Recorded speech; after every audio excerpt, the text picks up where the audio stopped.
They wouldn't let me into my own husband's funeral. After 46 years of marriage, I stood outside those chapel doors like a stranger, while my son, my own flesh and blood, told me I didn't deserve to say goodbye. Brandon looked me in the eye and said I'd made his father's life miserable, that I had no right to be there. And while strangers filed past me to mourn Victor, I was left standing in the cold, wondering how the hell my life had collapsed into this nightmare. But here's what Brandon didn't know. Victor had been 3 steps ahead the entire time. Stay with me until the end of this story. Hit that like button and drop a comment with your city so I can see how far this reaches. Because what happened next, nobody saw coming. The morning of Victor's funeral, I woke up at 4 a.m. and couldn't get back to sleep. I'd been doing that a lot since he died. Just lying there in the dark, staring at the ceiling, listening to the house settle around me. Our house. The one we'd lived in for 38 years, the one where we'd raised Brandon, where we'd hosted Thanksgiving dinners and Christmas mornings and countless ordinary Tuesday nights watching television on the couch. It felt wrong without Victor in it, like the walls themselves knew he was gone. I got up and made coffee, decaf, because my heart had been acting up, and my doctor told me to cut back on caffeine. Victor used to tease me about that. "What's the point of coffee without the buzz, Ellie?" he'd say, grinning at me over the newspaper. I'd tell him the point was that I liked the taste, thank you very much, and he'd lean over and kiss my forehead and say, "Whatever makes you happy, whatever makes you happy." I stood in the kitchen with my mug, looking out at the backyard where the early morning light was just starting to creep across the grass, and I thought about all the things that used to make me happy. Gardening, reading on the porch, Sunday drives with Victor, simple stuff, normal stuff. When had that stopped being enough? I showered and put on the black dress I'd bought specifically for this day, because apparently at 73 you need to plan ahead for these things. My hand shook as I zipped it up. I'd lost weight since Victor got sick. Too much weight. The dress hung loose around my waist, and when I looked in the mirror, I barely recognized myself. Pale. Thin. Old. When did I get so old? Brandon called around 7. "Mom," he said, his voice flat. No warmth in it at all. "We need to talk before the service." "Of course," I said, gripping the phone tighter. "What time should I—" "I'll come by at 8:30. Don't leave the house." He hung up before I could respond. I stood there holding the phone, that sick feeling spreading through my stomach, the one I'd been getting more and more lately whenever I talked to Brandon. Like I was always saying the wrong thing, always disappointing him somehow. Always falling short of whatever invisible standard he'd set for me. It hadn't always been like this. When Brandon was little, he used to climb into my lap and wrap his arms around my neck and tell me I was the best mom in the world. He'd bring me drawings from school, messy crayon pictures of our family, and I'd hang them on the refrigerator like they were masterpieces. Victor and I used to joke that we'd created the sweetest kid on the planet, but somewhere along the way, something changed. Maybe it was when he went away to college, or when he met Vanessa, or when Victor's business started doing really well and suddenly there was money, real money, and Brandon started looking at his father differently, looking at me differently, like we were investments instead of parents. I tried not to think about it too much. Tried to tell myself I was being paranoid, that Brandon was just busy with his own life, that all adult children pulled away from their parents eventually. But deep down, I knew better. Brandon arrived at 8:30 exactly, dressed in an expensive black suit that probably cost more than my car. Vanessa was with him, wearing a sleek black dress and heels that clicked sharply on the hardwood floor. She gave me a tight smile that didn't reach her eyes. "Eleanor," she said, her voice dripping with false sympathy. "How are you holding up?" I wanted to scream. How do you think I'm holding up?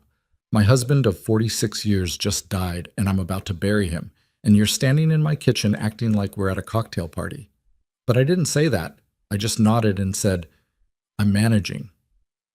Brandon didn't hug me, didn't touch me at all. He just stood there with his hands in his pockets, looking around the kitchen like he was appraising it. "We should sit down," he said. We moved into the living room, the one Victor and I had redecorated 5 years ago after Brandon kept hinting that the old furniture was embarrassing. I'd picked out everything carefully. The gray sofa, the cream armchairs, the tasteful abstract paintings on the walls, trying to make my son proud of us, trying to show him we could keep up with his world. Vanessa perched on the edge of the sofa, her posture perfect. Brandon remained standing. "Mom," he said, and there was something in his tone that made my stomach clench. "I need you to understand something before we go to the funeral." "Okay," I said slowly. He glanced at Vanessa. She nodded almost imperceptibly. "This is going to be difficult," he continued, "but I think it needs to be said, for everyone's sake." "Brandon, what? You made Dad miserable." The words hit me like a physical blow. I actually felt the air leave my lungs. "What?" "You heard me," Brandon said, his voice cold, clinical. "For years you made him miserable. The constant nagging, the guilt trips, the way you clung to him, never letting him have any space or independence. He told me about it, Mom. Multiple times. He said he felt trapped. I couldn't speak. Couldn't process what I was hearing. "Brandon, that's not," I started, but he cut me off. "It is true. And honestly, after everything you put him through, I don't think you deserve to be at his funeral." The room tilted. I gripped the armrest of my chair, trying to steady myself. "You can't be serious." "I'm completely serious," Brandon said. "Vanessa and I have discussed this extensively. We both agree that your presence would be, inappropriate." "Inappropriate?" I repeated, my voice barely above a whisper. "He was my husband." "And he was my father," Brandon shot back. "A father who confided in me about how unhappy he was. A father who deserved better than what you gave him." Vanessa reached over and placed her hand on Brandon's arm. "Brandon," she said softly, "maybe we should—" "No," he said firmly. "She needs to hear this." He turned back to me, his eyes hard. "You're not welcome at the funeral, Mom. I'm sorry, but that's final." I felt something break inside me, something fundamental and irreparable. "Victor loved me," I whispered. "Victor tolerated you," Brandon corrected. "There's a difference." I looked at Vanessa. Surely she would say something. Surely she would tell Brandon this was going too far. But she just sat there with that same tight smile, her hand still on Brandon's arm, saying nothing. "Get out," I said. Brandon blinked. "What?" "Get out of my house." My voice was shaking, but I forced the words out anyway. "Get out right now." "This is technically Dad's house," Brandon said. "And since he's dead, that makes it—" "Get out!" I was on my feet, trembling with rage and grief and shock. Vanessa stood up quickly, pulling Brandon toward the door. "We should go," she murmured. "Let her calm down." Brandon looked at me one more time. "The funeral starts at 10, he said. "Don't show up, Mom. I mean it. Security has your photo." Then they were gone, and I was alone in the living room, my heart pounding so hard I thought it might explode. Security has your photo. My own son had given my photo to security to keep me out of my husband's funeral. I sank back into the chair and tried to breathe, tried to make sense of what had just happened, but my brain wouldn't cooperate. It just kept replaying Brandon's words over and over again. "You made Dad miserable. Victor tolerated you. You're not welcome." Was it true? Had I really made Victor unhappy? Had I been so blind, so wrapped up in my own life that I hadn't noticed? No, that couldn't be right. Victor had loved me. I knew he had. He'd told me every single day, right up until the end. Even when the cancer had eaten away at his body and the morphine had made him drift in and out of consciousness, he'd still squeezed my hand and whispered, "Love you, Ellie." But doubt crept in anyway, cold and insidious. What if Brandon was right? What if I had been too much, too clingy, too needy? What if— My phone buzzed. A text from my neighbor, Patricia. "Getting ready for the service. Do you need a ride?" I stared at the message, my eyes blurring with tears. Then I texted back, "Yes, please." Because here's the thing. I didn't care what Brandon said. I didn't care about security or photos or whatever twisted game he was playing. I was going to that funeral. I was going to say goodbye to my husband. The chapel was 10 minutes from our house. Patricia drove in silence, occasionally glancing over at me with concern, but not asking questions. I was grateful for that. When we pulled into the parking lot, I saw the crowd already gathering. Dozens of people, Victor's business associates, old friends, distant relatives I barely recognized. They stood in small clusters, talking in low voices, their faces appropriately somber. Brandon's car was parked near the entrance, a silver Mercedes that Vanessa had insisted on buying last year because it made the right impression. "Do you want me to come in with you?" Patricia asked. "No," I said. "I need to do this alone." I walked toward the chapel doors, my legs weak but functional. I could do this. I could walk through those doors and sit in the front pew where I belonged, and, "Ma'am," a man in a dark suit stepped in front of me. He was young, maybe 30, with a polite but firm expression. "I'm sorry, but I need to ask you to leave." I stared at him. "Excuse me?" "I have instructions not to let you into the service," he said. "I'm sorry." "Instructions from whom?" "From Mr. Hayes, the deceased son." "I'm the deceased's wife," I said, my voice rising. "I have every right to—" "I understand this is difficult," the man said, not unkindly, "but I have my orders. Please don't make this harder than it needs to be." People were staring now. I could feel their eyes on me, could see them whispering to each other. "I just want to say goodbye to my husband," I said, and I hated how weak my voice sounded. How pathetic. "I'm sorry," the man repeated. Then Brandon appeared in the doorway, Vanessa beside him. He looked right at me, his expression cold and unmoved. "Mom," he said loudly enough for everyone to hear, "I told you not to come." The crowd had gone silent. Everyone was watching. "Brandon, please," I said. "I'm begging you. Let me inside." "You don't belong here," Brandon said. "Dad wouldn't have wanted you here." "That's not true. It is true," he said, cutting me off. "You spent years making his life hell, and now you want to play the grieving widow? It's pathetic." Someone gasped. I saw several people pull out their phones. "You're upset," I said, trying to keep my voice steady. "You're grieving. You don't mean this." "I mean every word," Brandon said. "You were a burden to him, a miserable, clinging burden. And the best thing you could do right now is leave with whatever dignity you have left." Vanessa whispered something in his ear. He nodded. "Security," he called. "Please escort my mother off the property." The man in the suit took my arm, gently but firmly. "Ma'am, let's go." I pulled away from him. "Don't touch me." "Mom," Brandon said, his voice dripping with false patience. "You're making a scene." "You're damn right I'm making a scene," I shouted. "You're keeping me from my husband's funeral. What kind of monster does that?" "The kind who's tired of watching you destroy everything you touch," Brandon said coldly. Then he turned and walked back into the chapel. Vanessa followed, throwing me one last look over her shoulder. Not sympathetic, not apologetic, just satisfied.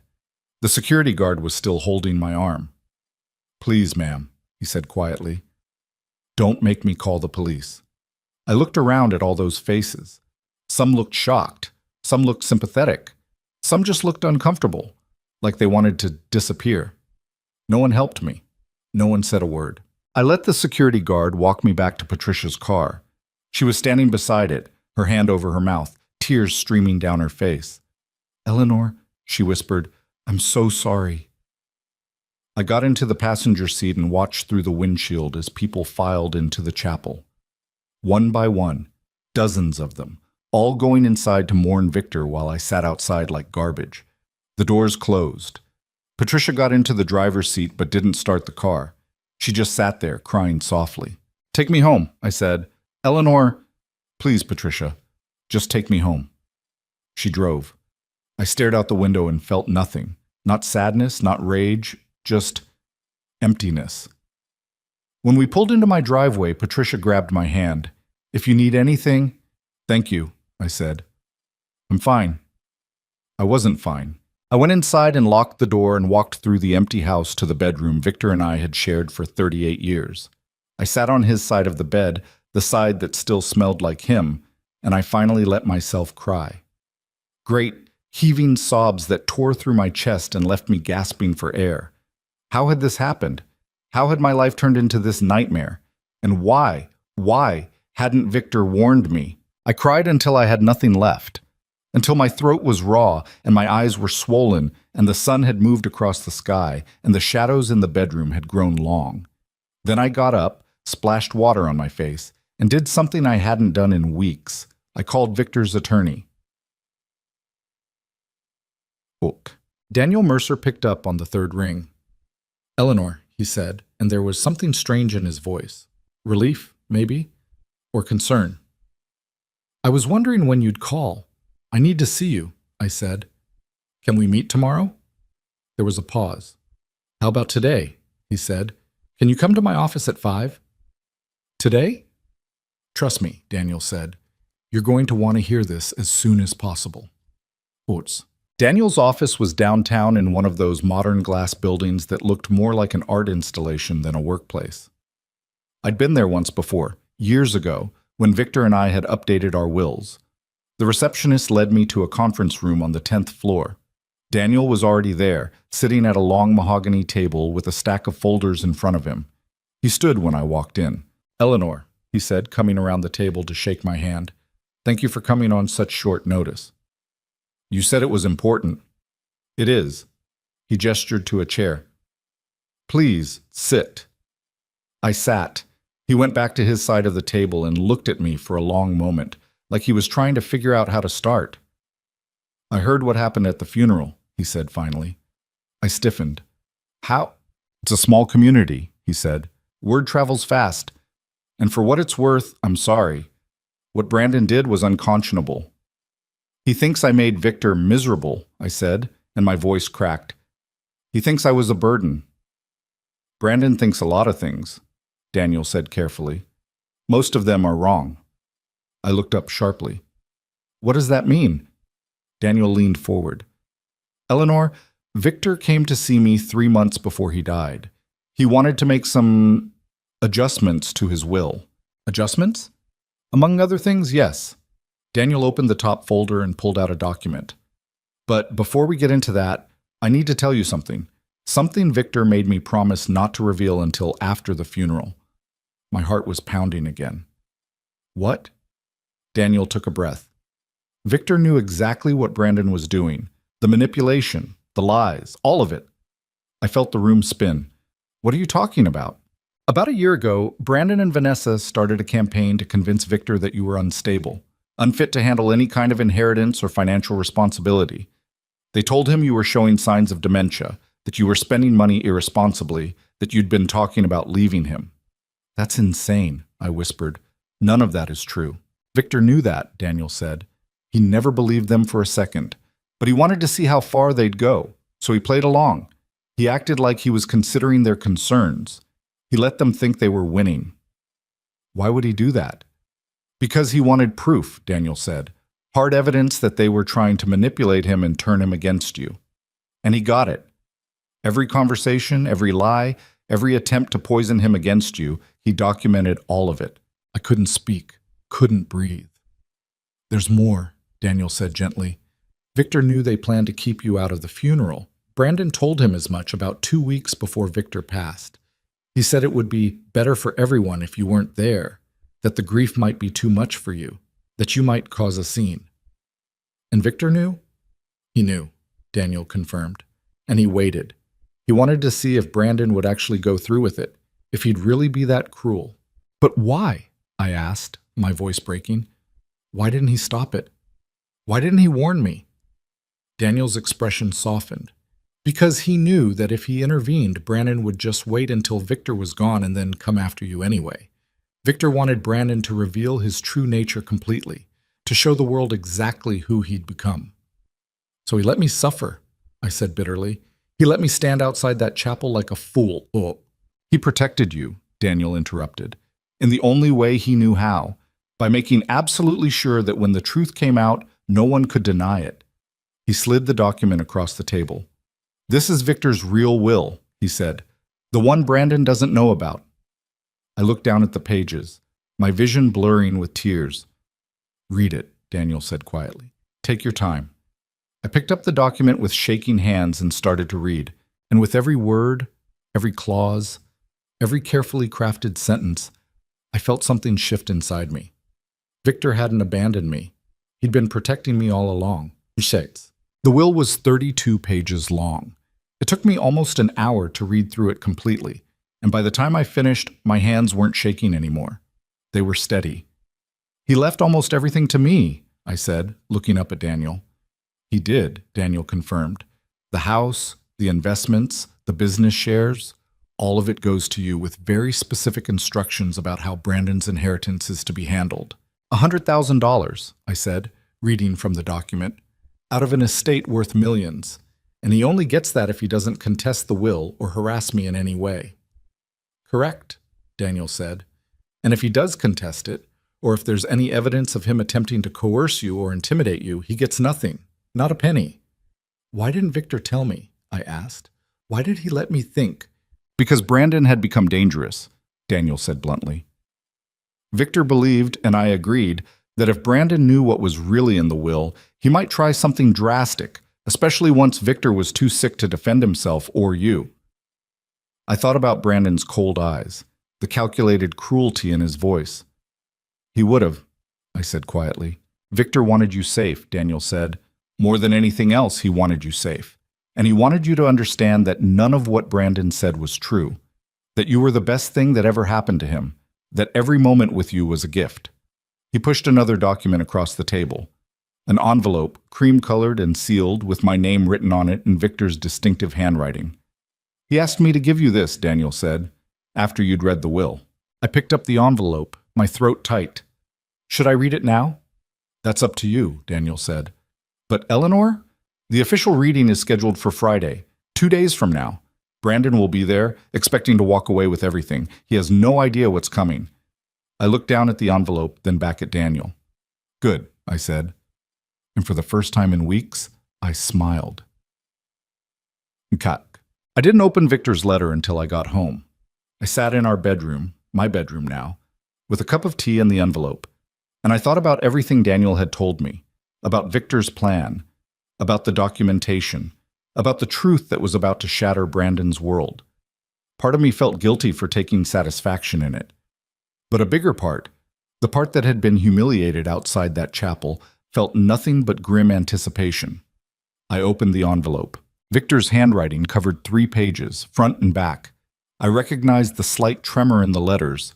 He'd written this near the end, when the cancer had already started taking his strength. My dearest Ellie, if you're reading this, then Daniel has shown you the will and told you the truth about what Brandon and Vanessa have been doing. I'm sorry I couldn't tell you myself. I'm sorry I had to let you suffer through what happened at the funeral, but I need you to understand why. Brandon stopped being our son years ago.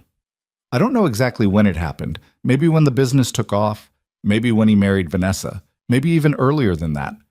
But somewhere along the way he looked at us and stopped seeing parents.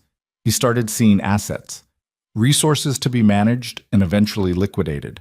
I tried to ignore it at first, tried to tell myself I was being paranoid, that every parent thinks their adult children have changed. But then the comments started. The little suggestions that you were getting forgetful, that you were spending too much, that maybe I should consider putting safeguards in place for your own protection. It was all bullshit, Ellie. Every word of it. You are as sharp and capable as you've always been. But Brandon needed me to believe you weren't, because as long as I trusted you, his plan wouldn't work. So I started paying attention, really paying attention, and what I found broke my heart. Our son has become someone I don't recognize, someone cold and calculating and cruel, someone who looked at his own mother, the woman who raised him, who sacrificed for him, who loved him unconditionally and saw nothing but an obstacle to his inheritance. When he told me he thought it would be better if you weren't at my funeral, I knew I had to act. Because that wasn't grief talking, Ellie. That was malice. I've made sure you're protected. The will is airtight. I had 3 different attorneys review it. Brandon will get a token inheritance, enough to keep him comfortable, but not enough to fund his lifestyle. The rest goes to you, as it should have all along. But more importantly, I've made sure everyone will know what he did. The trustees, the business partners, the family friends. They'll all be at the reading on Friday, and they'll all hear exactly what Brandon said to me, what he planned, what he did to you. I couldn't protect you from the pain of the funeral. I'm sorry for that, but I can protect you from everything that comes after. You've spent 46 years putting me first, putting Brandon first, putting everyone else's needs and happiness ahead of your own. It's time to stop, Ellie. It's time to live for yourself. Sell the house if you want. Travel. Take those art classes you always talked about. Build a life that makes you happy without worrying about what Brandon thinks or what anyone else expects. You deserve that. You've always deserved that. I love you, Ellie. I've loved you from the moment I met you, and I'll love you beyond the end of everything. Whatever comes next, know that you are my greatest joy. Forever yours, Victor. I read the letter 3 times. Then I folded it carefully, put it back in the envelope, and placed it in my nightstand drawer next to the photos of Victor and me from our honeymoon. 2 more days until the reading. 2 more days until Brandon's world came crashing down. I should have felt more conflicted about it, should have felt some sympathy for my son, for the shock and humiliation he was about to experience. But when I closed my eyes, all I could see was his face at the funeral, the cold satisfaction in his eyes as he had me escorted away. Security has your photo. You were a burden. Dad wouldn't have wanted you here. No, I didn't feel conflicted at all. Mike. Friday arrived cold and gray, the kind of November morning that makes you want to stay in bed with the covers pulled over your head. I got up at 6, made coffee, and spent an hour deciding what to wear. Eventually, I settled on a navy blue suit, professional, dignified, but not mourning black. I was done with mourning. Daniel had told me to arrive at 10. The reading was scheduled for 10:30 in the same conference room where he'd shown me Victor's will 3 days earlier. I got there at 9:45. The receptionist looked surprised to see me. "Mrs. Hayes," she said. "You're early." "I wanted to be ready," I said. She nodded and led me back to the conference room. Daniel was already there, along with 2 other people I didn't recognize. A man and a woman, both middle-aged, both dressed in expensive suits. "Eleanor," Daniel said, standing. "These are my colleagues, Jennifer Park and Michael Reston. They'll be assisting with the reading today." I shook their hands. Jennifer gave me a warm smile. "We're glad you're here, Mrs. Hayes," she said. "Thank you," I said. I took a seat at the far end of the table, facing the door. Within 15 minutes, other people started arriving. Victor's business partner, Robert Chen, his accountant, Margaret Winters, his oldest friend from college, David Marshall. They all nodded to me, their expressions sympathetic but cautious, like they weren't quite sure what to expect. At 10:28, Brandon and Vanessa walked in. Brandon looked confident, relaxed. He'd probably spent the last week imagining this moment, the reading of his father's will, the transfer of wealth and power into his hands, the beginning of his new life as a very rich man. He saw me sitting at the table and stopped short. "What is she doing here?" he asked, looking at Daniel. "Mrs. Hayes has every right to be present," Daniel said calmly. "Please, take a seat." Brandon's jaw tightened. Vanessa put her hand on his arm and whispered something. He nodded and sat down across from me, his eyes hard. "This is inappropriate," he said. "On the contrary," Daniel replied. "This is exactly appropriate." He waited until everyone was seated, then opened a leather portfolio and pulled out a thick document. "Thank you all for being here," he said. "We're gathered today for the reading of Victor Hayes' last will and testament. Before we begin, I want to make it clear that this document was executed legally and has been reviewed by multiple attorneys. It represents Victor's final wishes, and those wishes will be honored." Brandon leaned back in his chair, looking bored.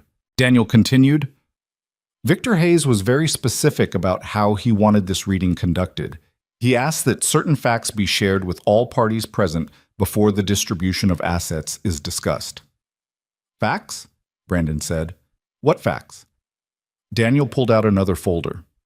Over the past year, Victor became aware of attempts to manipulate him and to undermine his relationship with his wife, Eleanor.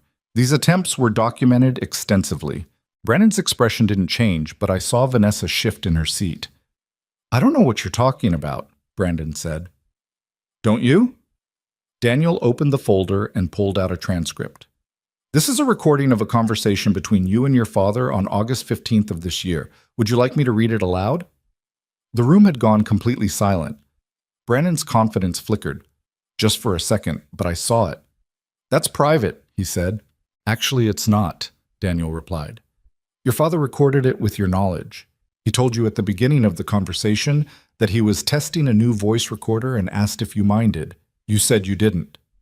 Brandon's face was turning red.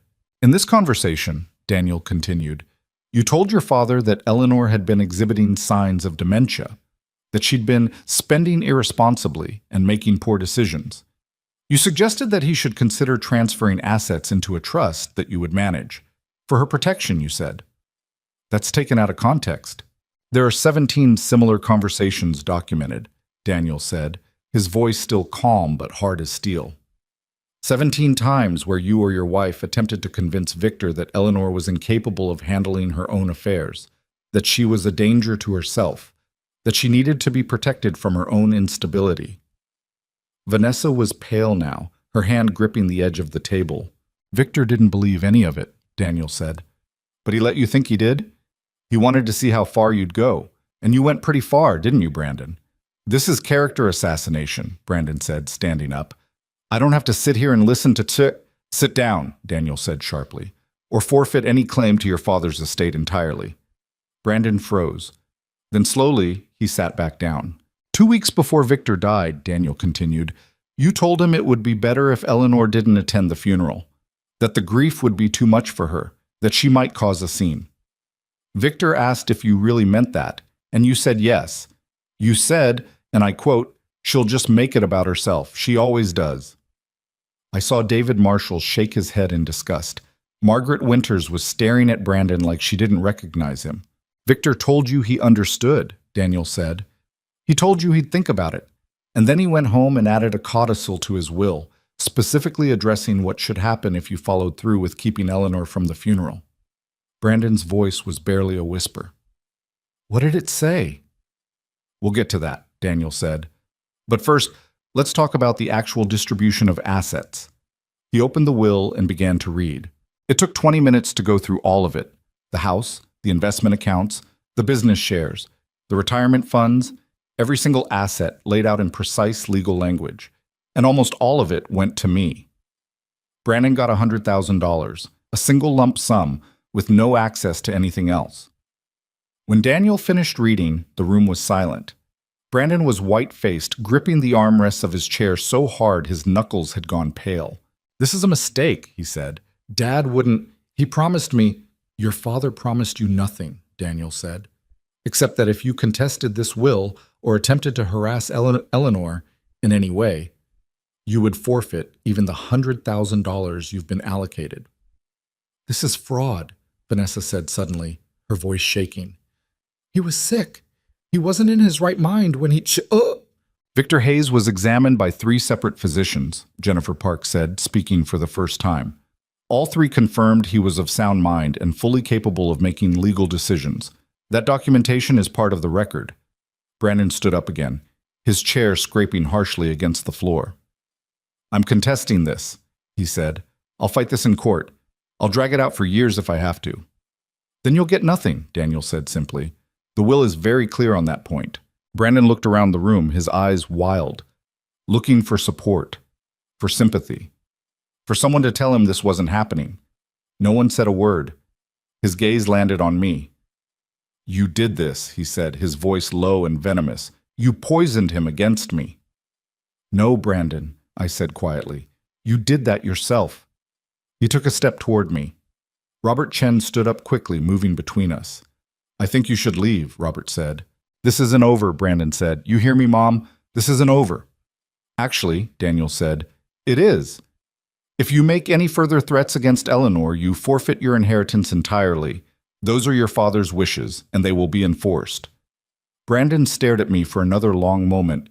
Then he turned and stormed out of the room. Vanessa hurried after him, not looking at anyone. The door slammed shut. No one moved. Then David Marshall started clapping. Slowly at first, then joined by Margaret, then Robert, then everyone else in the room except Daniel and his colleagues. I sat there, my hands folded in my lap, and felt nothing but a strange, settling calm. It was over. Victor had protected me, and Brandon had lost everything. After everyone left, Daniel asked me to stay. There are some practical matters we need to discuss, he said, closing the conference room door. Jennifer and Michael had already gone, leaving just the 2 of us in that big room with its floor-to-ceiling windows overlooking the city. I should have felt triumphant, vindicated, something. Instead, I just felt tired. Eleanor, Daniel said gently, sitting down beside me instead of across from me. How are you doing? I don't know, I said honestly. I watched my son's life fall apart in front of me, and I can't figure out if I'm supposed to feel guilty or relieved. You're allowed to feel both, Daniel said, or neither. There's no right way to process this. I looked down at my hands. They were trembling slightly. I'd managed to keep it together during the reading, but now that it was over, the adrenaline was wearing off and leaving me shaky.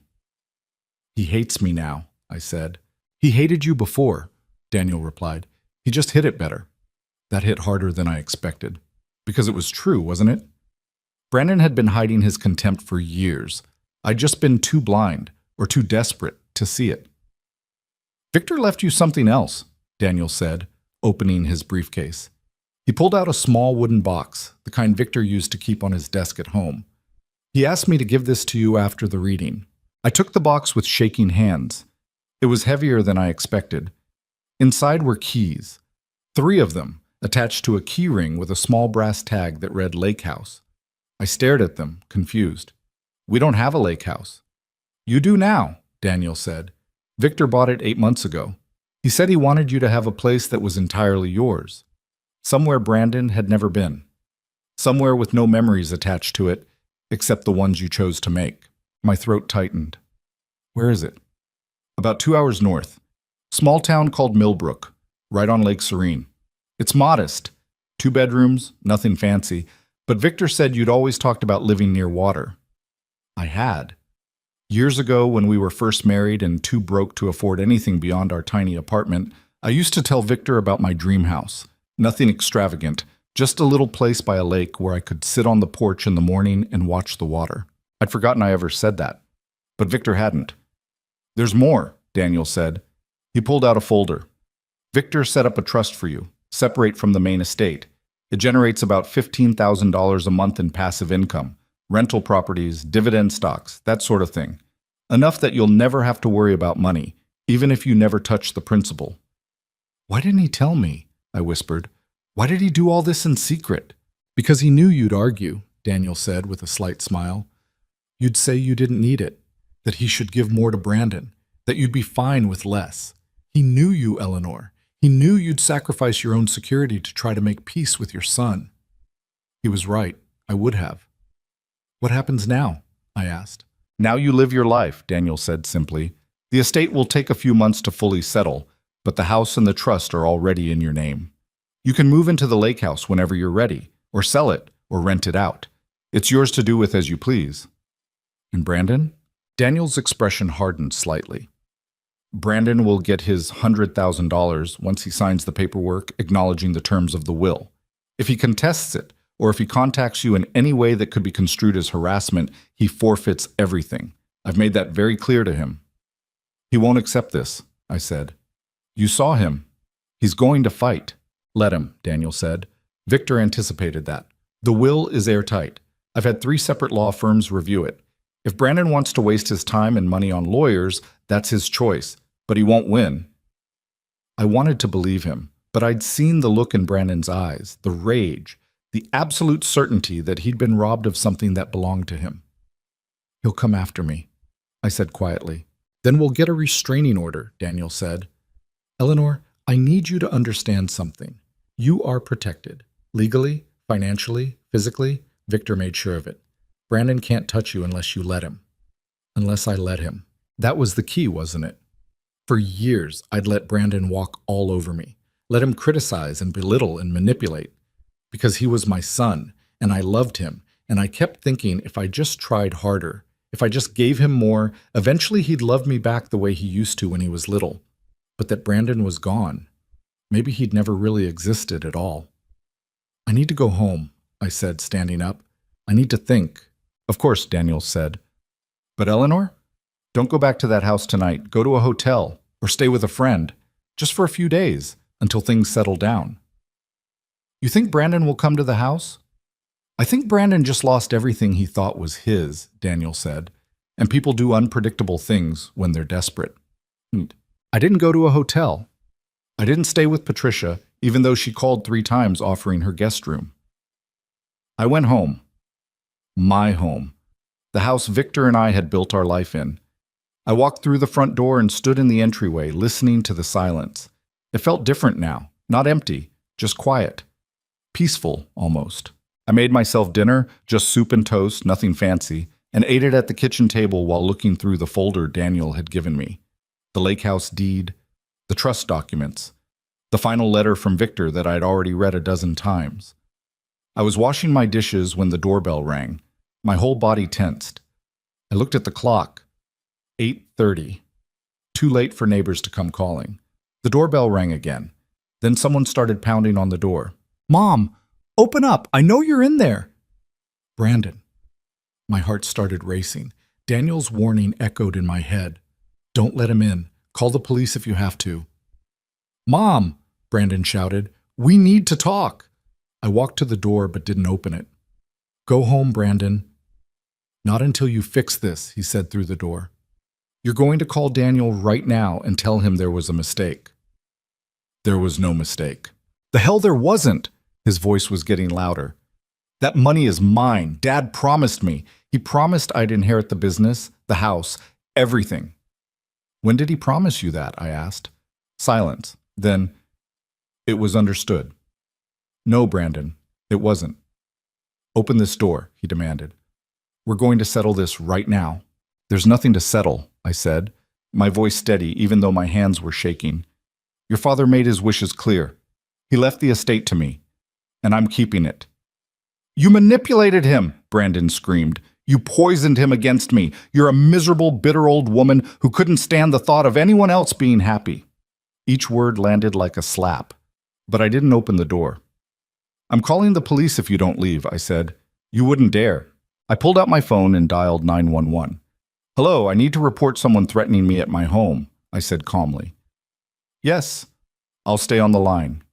I heard Brandon swear on the other side of the door, then footsteps retreating, a car door slamming, the screech of tires as he peeled out of the driveway. The 911 operator was asking me questions, but I could barely hear her over the ringing in my ears. "He's gone," I said. "My son. He's gone now." "Do you want to file a report, ma'am?" Did I? Did I really want to call the police on my own son? Yes, I did. "Please," I said. "I want to file a report." Chant. 2 officers showed up 20 minutes later. A man and a woman, both young enough to be my grandchildren. They took my statement, walked around the outside of the house, checking for damage, asked if Brandon had a key.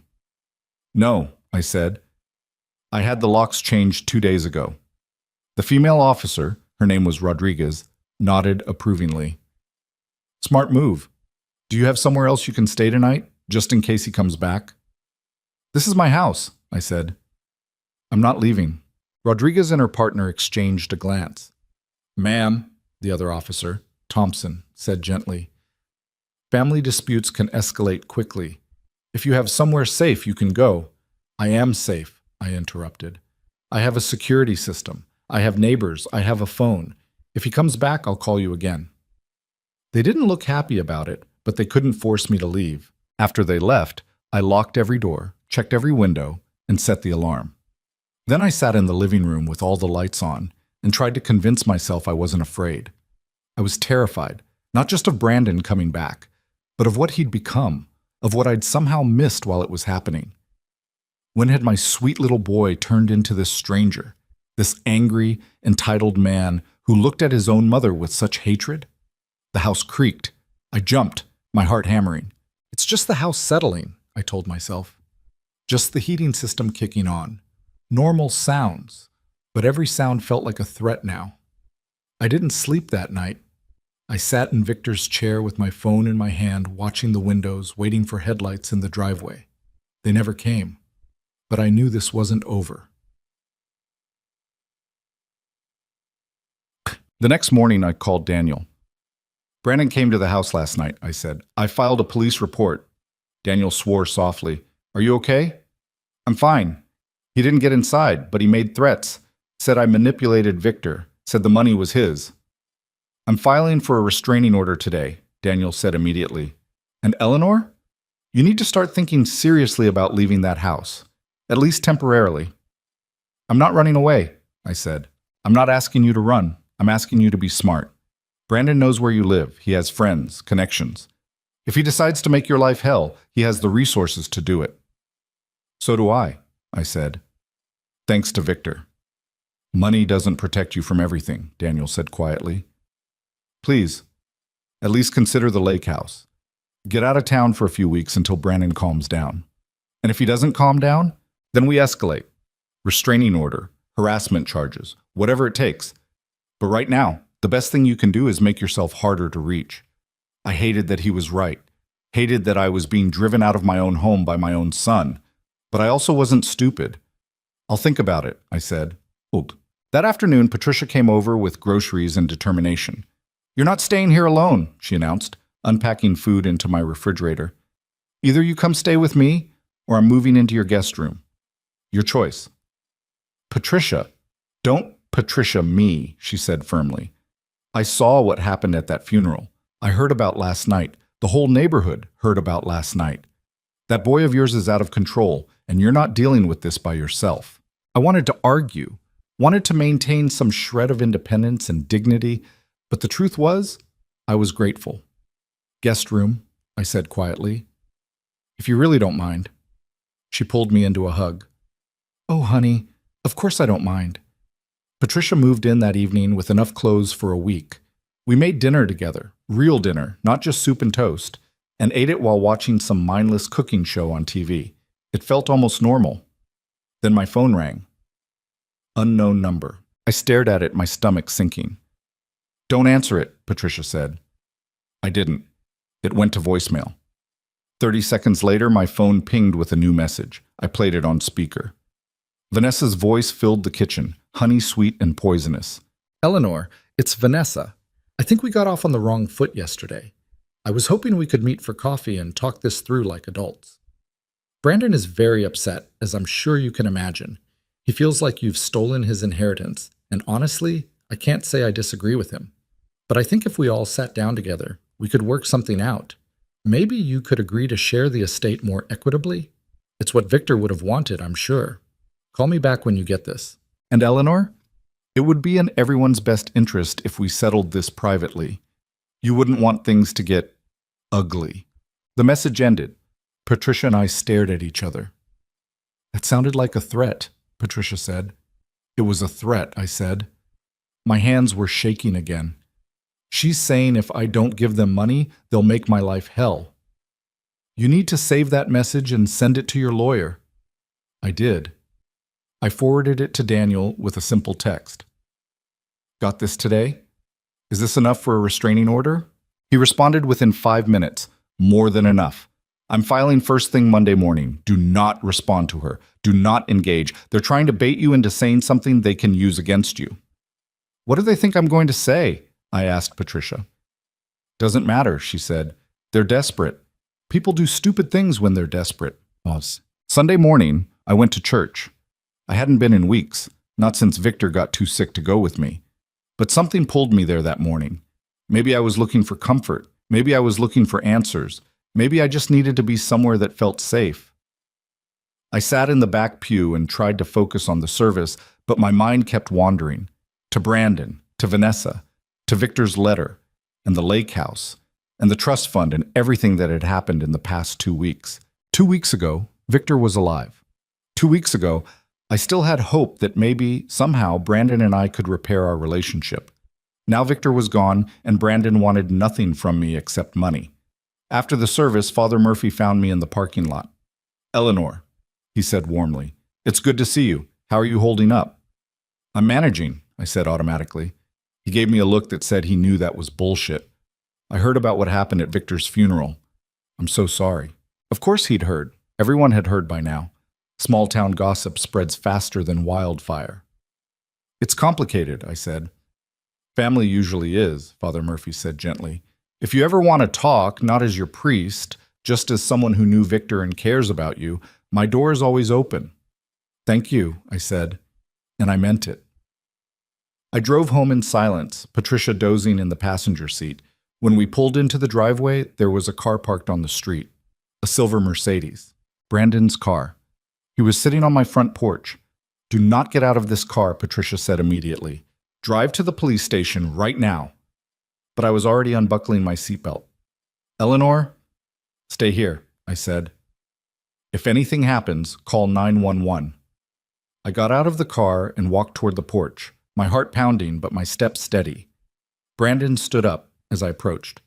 He looked terrible, Unshaven, dark circles under his eyes, his expensive suit wrinkled like he'd slept in it.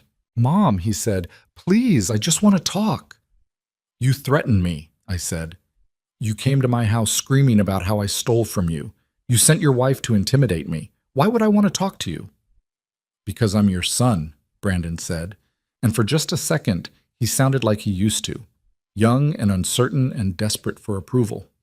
It almost worked. Almost. "No," I said. "My son died a long time ago. You're just someone who looks like him." Brandon flinched. "That's not fair." "You kept me out of my own husband's funeral," I said, my voice rising. "You told me I made your father miserable. You said I didn't deserve to say goodbye to him, and now you have the nerve to come here and ask me to be fair?" "I was upset," Brandon said. "I was grieving. I didn't mean—" "Yes, you did," I interrupted. "You meant every word. And you know what the worst part is? Your father knew. He knew exactly what you were doing. He knew you were trying to turn him against me. He knew you were planning to shut me out of the funeral. And he let you do it, just so everyone could see who you really are." Brandon's face went pale. "That's not true. Daniel told me everything," I said. "The recordings, the documentation. Your father spent the last year of his life proving that you're a liar and a manipulator, and he succeeded." "He wouldn't do that," Brandon whispered. "He loved me." "He did love you," I said, and my voice cracked. "We both did. But you stopped being someone we could love. You turned into someone we didn't even recognize." Brandon took a step toward me. I took a step back. "Don't," I said. "Don't come any closer. You need to leave. Now." "Mom, leave, Brandon, or I'm calling the police." He stared at me for a long moment. Then something in his expression changed. The desperation vanished, replaced by cold fury. "You're going to regret this," he said quietly. "You think you've won, but you haven't. I'm going to fight this, Will. I'm going to drag you through court for years. I'm going to make sure everyone knows what kind of person you really are." "Go ahead," I said.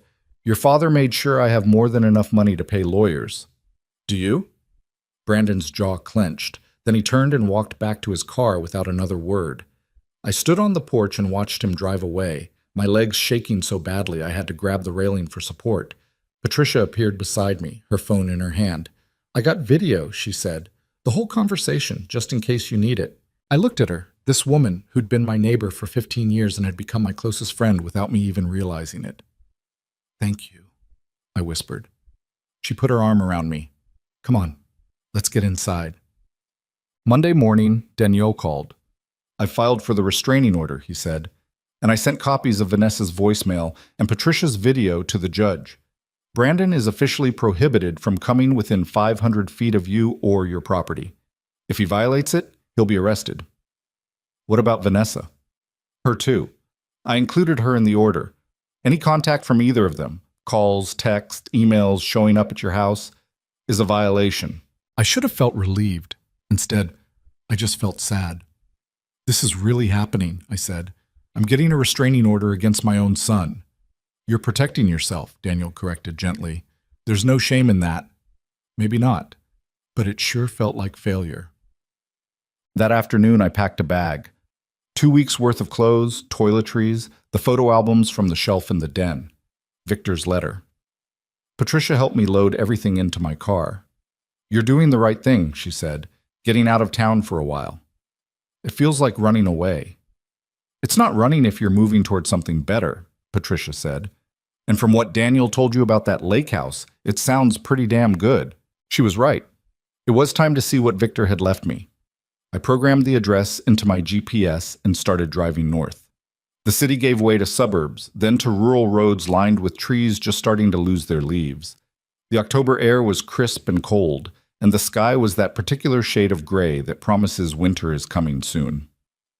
2 hours later, I pulled up to a small house set back from the road, surrounded by tall pines and overlooking a lake so still it looked like glass. It was perfect.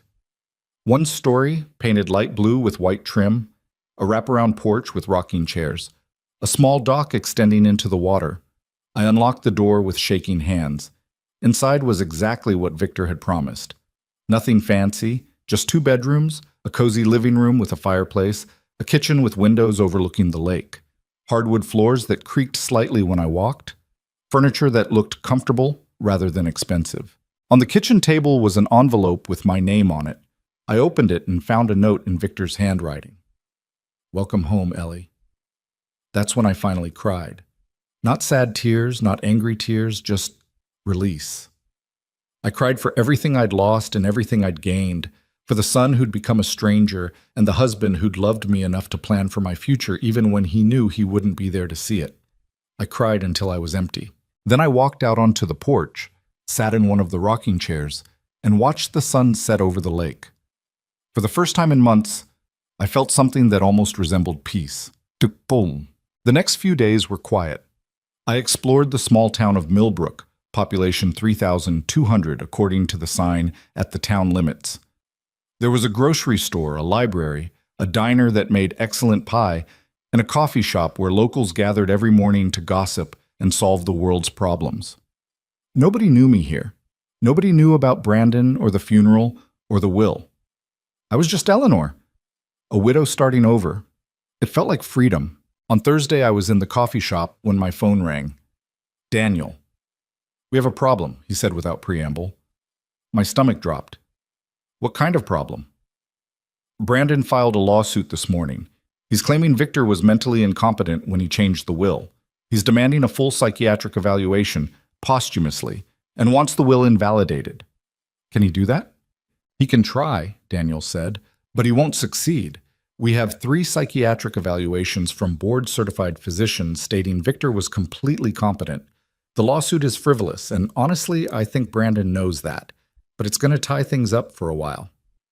"How long?" "Could be months. Maybe a year if he drags it out. Which means the estate stays in probate. Which means you'll have access to the trust and the lake house. But the main assets, the house in town, the business shares, the investment accounts, they're frozen until this gets resolved." "So he's not trying to win," I said slowly. "He's just trying to punish me." "Exactly," Daniel said. "He's hoping if he makes it difficult enough, you'll agree to settle. Give him a bigger piece of the estate just to make him go away. That's not going to happen." "Good," Daniel said, "because the moment you settle, you teach him that harassment works. And he'll do it again, and again, and again. We fight this, and we win. It'll take time, but we win." After we hung up, I sat in the coffee shop nursing my cold coffee and thinking about Brandon. He was willing to spend years of his life fighting me, spending money on lawyers, dragging Victor's memory through the mud, all for money he didn't even need. Vanessa had family money. They lived in a house worth almost $1 million. They drove expensive cars and took luxury vacations and wanted for absolutely nothing. But it wasn't enough. It would never be enough. Because it wasn't really about the money. It was about winning, about proving he was entitled to what he wanted, about punishing me for daring to stand up to him. I thought about giving up, about calling Daniel and telling him to offer Brandon a settlement, half the estate, even 3/4, just to make it stop. Then I remembered standing outside that chapel, humiliated and heartbroken, while strangers mourned my husband. I remembered Brandon's face when he told me I didn't deserve to be there. I remembered Victor's letter.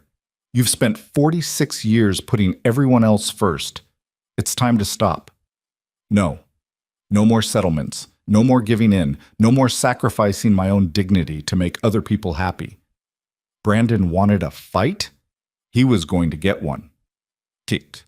That night I called Patricia. "How's the lake house?" she asked immediately. "Beautiful," I said. "Quiet.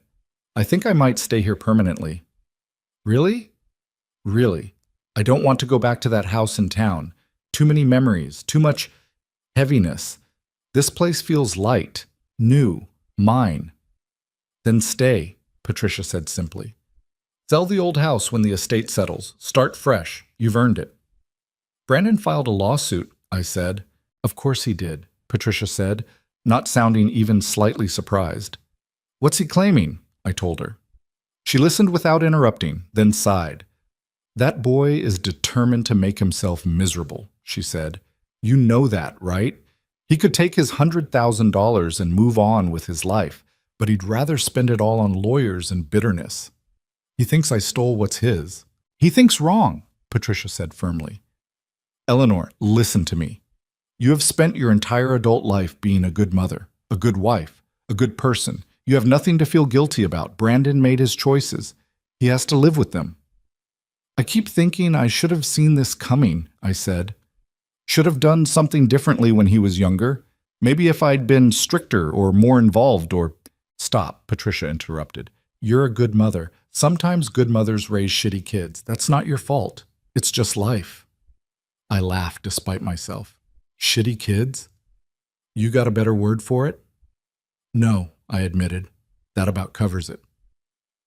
We talked for another hour about nothing important, about the weather and the town, and whether I should get a dog now that I was living alone. By the time we hung up, I felt better, steadier. I made dinner, just pasta and salad, and ate it on the porch while watching the lake turn silver in the moonlight. Tomorrow I'd go to the library and get a card, maybe sign up for one of the community classes they advertised on the bulletin board, watercolor painting or book club or chair yoga.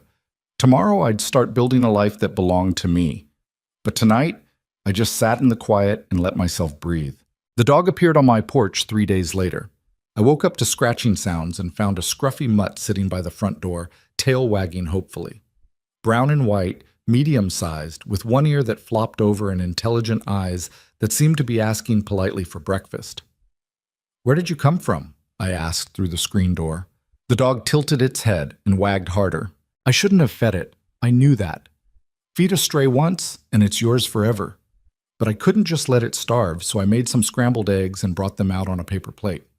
The dog inhaled them in about 3 seconds, then sat looking at me expectantly. "That's all you're getting," I said. "I don't even have dog food."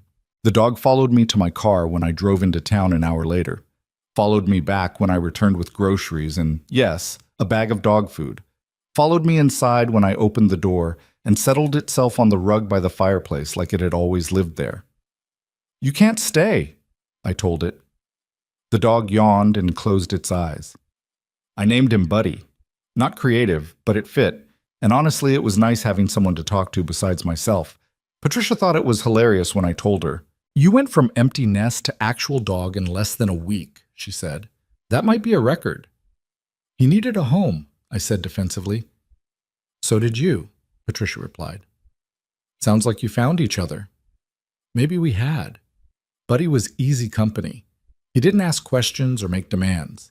He just existed beside me, solid and warm and uncomplicated. Everything Brandon wasn't. I tried not to think about Brandon too much. Tried not to wonder if he'd gotten the restraining order yet, or what he was telling people about me, or how the lawsuit was progressing. But it was hard not to think about it when Daniel called every few days with updates. "Brandon's lawyers are requesting depositions from everyone who knew Victor," Daniel said during one of these calls. "His business partners, his doctors, old friends. They're trying to find anyone who'll say Victor seemed confused or forgetful near the end." "Will they find anyone?" "No," Daniel said confidently, because Victor wasn't confused. He was sharp right up until the morphine kicked in at the very end. But they'll waste everyone's time asking anyway. "How much is this costing him?" I asked. "His lawyers? Probably $5,000 a week, minimum. Maybe more." I did the math in my head. Brandon's $100,000 inheritance would be gone in less than 6 months at that rate. "He's going to bankrupt himself fighting me," I said. "Yes," Daniel said simply. "And there's nothing you can do to stop him. Some people need to learn lessons the hard way." After we hung up, I sat on the porch with Buddy at my feet and watched the lake. The leaves were fully changed now, brilliant reds and oranges reflected in the water. In another week or two, they'd be gone, leaving the trees bare for winter. I wondered if Brandon ever looked at leaves, if he ever noticed seasons changing, or if his world had shrunk so small that all he could see was money and what he thought he deserved. The sad thing was, I would have helped him if he'd asked. Not with millions, but with something. Enough to make a difference. Victor probably would have too, if Brandon had approached him honestly instead of trying to manipulate and control. But Brandon didn't want help. He wanted power. And those are very different things. My phone buzzed, a text from an unknown number. "You think you've won, but you haven't. Karma's a bitch, Eleanor. Watch your back." My blood ran cold.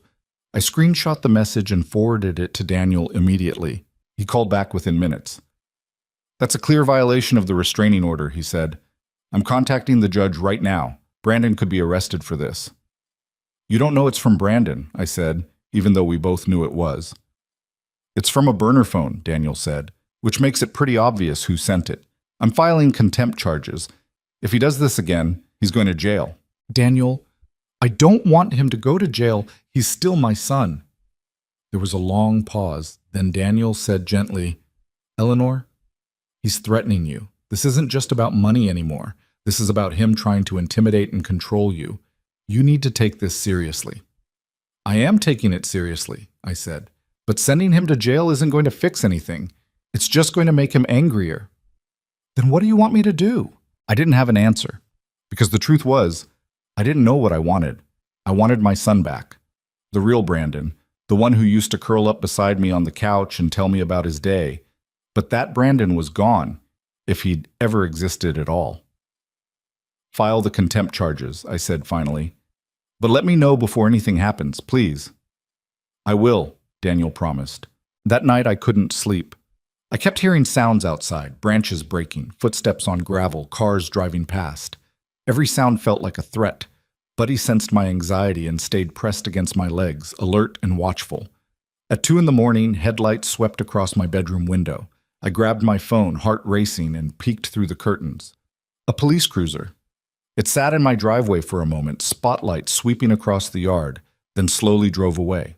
I called the non-emergency line. We got a call about a disturbance at your address, the dispatcher said. Officer checked it out, didn't see anything suspicious. Everything okay there, ma'am? I didn't call you, I said. Call came from a male, didn't leave a name, said he heard screaming. Brandon. It had to be. Trying to scare me. Trying to make me feel unsafe, even 2 hours away from the city. There's no disturbance, I said. I'm fine. I'm alone here with my dog. You want us to send an officer back to check on you? No, I said. But could you make a note in your system? My son has a restraining order against him. If anyone calls about this address again, it might be him trying to harass me. The dispatcher's tone shifted, became more professional and concerned. Absolutely, ma'am. I'll make that note right now. You have our number if you need us. After I hung up, I sat on the edge of the bed with Buddy's head in my lap and wondered how much worse this was going to get before it got better. The answer came faster than I expected. The next morning, I found my mailbox had been smashed. Not just knocked over, completely destroyed, like someone had taken a baseball bat to it. I called the police again. They came, took a report, told me they'd increase patrols in the area. Do you have any security cameras? The officer asked. No, I said. Should I? Might not be a bad idea, he said, given the situation with your son. So I drove into town and bought cameras, 4 of them, set them up around the house facing all the entrances and the driveway. The footage uploaded to my phone automatically. Patricia called that evening to check in. Please tell me you're not sitting there alone obsessing over everything, she said. I'm sitting here with my dog, obsessing over everything, I corrected. Same difference. You need a distraction. Have you made any friends yet? I've been here less than 2 weeks, Patricia. So, you're friendly. You're interesting. Go to that coffee shop you mentioned and talk to people. I'm 73 years old. People don't want to be friends with... Oh, shut up, Patricia interrupted. Age is not an excuse for isolation. Get out of that house and connect with your community. Doctor's orders. You're not a doctor. Close enough, she said. Now promise me you'll do something social tomorrow. Anything. I promised, mostly to get her off the phone. But the next morning, I found myself walking into the library I'd been meaning to visit. A cheerful woman in her 60s greeted me from behind the desk. Morning. You're new in town, aren't you? I'm Louise. Eleanor, I said. I just moved to the lake house on Pinewood Drive. Oh, the Hayes place. Louise's face lit up. That property's been sitting empty for months. We were all wondering if someone would ever move in. Are you renting or... It's mine, I said. My late husband bought it. Louise's expression softened. I'm so sorry for your loss, but welcome to Millbrook. We're a small town, but we're friendly. You looking for anything specific? I glanced at the bulletin board behind her, covered in flyers for community events. Book club, watercolor classes, a support group for widows.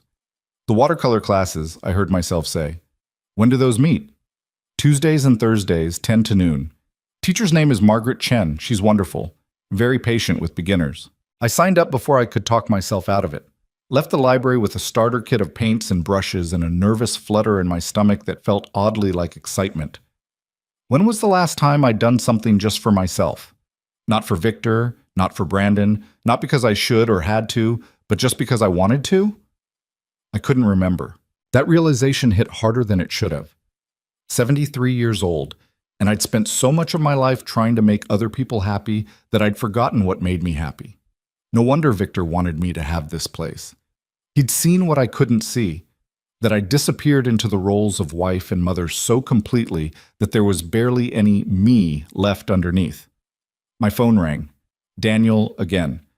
"Brandon was picked up by police an hour ago," he said without preamble. My stomach dropped. What happened? "He was outside your old house in the city. Patricia called the cops when she saw him trying to get inside through a back window. He's being charged with attempted burglary and violating the restraining order." Oh my God. "He's in custody right now. Bail hearing is tomorrow morning." "Eleanor, I need to ask, do you want to press charges?" Did I? Did I really want my son to have a criminal record? "What happens if I don't?" I asked. "Probably nothing," Daniel said. "He'll get a slap on the wrist, maybe some probation, but he'll know he can keep pushing boundaries and you won't push back." "And if I do press charges?" "He could face jail time, 6 months, maybe more, and it sends a clear message that his behavior has consequences." I closed my eyes, tried to picture Brandon in jail, couldn't do it. "I need time to think," I said. "You have until tomorrow morning," Daniel said. "I'll call you before the hearing." I spent the rest of the day pacing the house, Buddy following me from room to room. Every time I tried to make a decision, I'd change my mind. He's my son. He's dangerous. He needs help. He needs consequences. He's my son. Round and round. Patricia called that evening. "I heard they arrested him," she said. "I'm the one who called the cops. I saw him breaking your window, and I couldn't let him destroy your house." "You did the right thing," I said. "Are you going to press charges?" "I don't know," I admitted. Part of me thinks he needs to face consequences, but part of me still sees him as my little boy who just needs help. "Eleanor," Patricia said carefully, "that little boy is gone. The man who tried to break into your house, who threatened you, who smashed your mailbox, who's making your life hell, that's who Brandon is now. You pressing charges or not pressing charges isn't going to change that." "So what do I do?" "You do what's right for you," Patricia said. "Not what's right for Brandon. Not what makes you look like a good mother. What protects you and your peace. That's the only question that matters." After we hung up, I walked out onto the porch. The night was cold and clear, stars scattered across the sky like diamonds. Buddy pressed against my legs, warm and solid. What protects me and my peace? The answer came easier than I expected. I called Daniel. "Press charges," I said. "All of them." There was a pause, then Daniel said quietly, "You're sure?" "I'm sure," I said. "Patricia's right. He's not going to stop unless someone makes him stop. And if I don't set this boundary now, he'll walk all over me for the rest of my life." "Okay," Daniel said. "I'll file the paperwork tonight. The hearing's at 9 tomorrow morning. You don't need to be there." "Good," I said, "because I'm not going." That night I slept better than I had in weeks. The next morning, Daniel called at 10:30. "Brandon posted bail," he said, "but he's facing serious charges now. Attempted burglary, vandalism, stalking, multiple violations of the restraining order. His lawyer's trying to negotiate a plea deal." "What kind of deal?" "Probably probation, mandatory counseling, restitution for damages, and an extended restraining order, probably 3 years instead of 1. "Will he take it?" "If he's smart, yes," Daniel said, "because if this goes to trial, he could end up in prison, and that would effectively end any chance he has of overturning Victor's will." "So it's over?" "Not quite," Daniel said, "but we're getting there." I wanted to feel relieved. Instead, I just felt empty. My son was facing criminal charges because he couldn't accept that his father had chosen to leave his estate to his wife. The whole thing was so stupid and wasteful and sad, but it was also necessary. Because Brandon had shown me exactly who he was, and I finally believed him. That Tuesday, I went to my first watercolor class. Margaret Chen was a tiny Chinese woman in her 70s with paint-stained fingers and an infectious laugh. The class was small, just 6 of us, and everyone was welcoming. Don't worry about making it perfect, Margaret said as we set up our supplies. Watercolor is about letting go of control, letting the paint do what it wants, embracing happy accidents. I'd spent my whole life trying to control things, trying to make everything perfect, trying to keep everyone happy. Maybe it was time to let the paint do what it wanted. My first painting was terrible, a muddy mess that was supposed to be the lake at sunset, but looked more like a bruise. I loved it anyway. For 2 hours, I didn't think about Brandon or lawsuits or restraining orders. I just painted. And for the first time in months, maybe years, I felt something that resembled joy. After class, a woman named Susan invited me to lunch. "There's a great sandwich place downtown," she said. "A few of us usually go after class. You should join us." I almost said no, almost retreated back to my safe, quiet house by the lake. But Patricia's voice echoed in my head. "Connect with your community." "I'd love to," I said. Lunch turned into 3 hours of conversation about nothing important. Books we'd read, movies we wanted to see, the best places to hike around the lake. Normal, easy, comfortable conversation with women who knew nothing about my drama and didn't ask. It felt like breathing fresh air after being trapped in a stuffy room. When I got home, there was a message from Daniel. "Brandon accepted the plea deal," he said in the voicemail.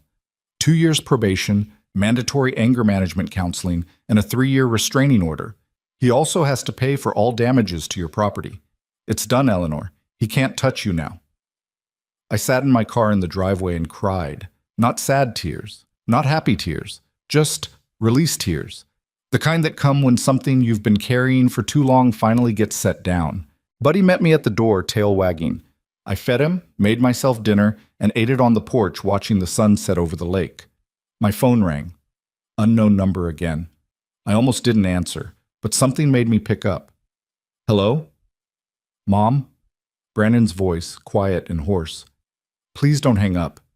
Every muscle in my body tensed. "You're not supposed to be calling me."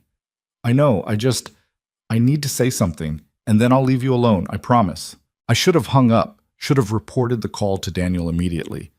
But I didn't. I just waited. "I'm sorry," Brandon said, and his voice cracked. "I'm so sorry for everything. The funeral, the things I said, all of it. You were right. Dad was right. I became someone I don't even recognize." I didn't say anything. Couldn't trust my voice not to break.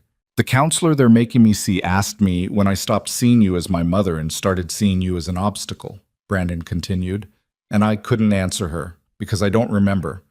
It just happened so gradually that I didn't notice until it was too late. "Brandon, I don't expect you to forgive me," he said quickly. "I don't deserve that. I just wanted you to know that I'm getting help, real help, and maybe someday, if you're willing, we could, I don't know, try to rebuild something. Not what we had before, but something honest." Tears were streaming down my face now. "I don't know if I can do that." "I understand," Brandon said softly. "I'll leave you alone now. I just needed you to hear me say I'm sorry, and that Dad was the best father anyone could ask for, and you were the best mother. I was just too stupid and selfish to see it." He hung up before I could respond. I sat there holding the phone, Buddy's head in my lap, and tried to figure out what I felt. Anger, sadness, a tiny, dangerous flicker of hope.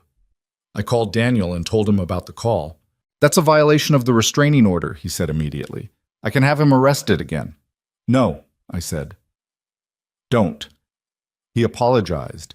He sounded different. "Eleanor, I know what you're going to say," I interrupted. "That abusers always apologize.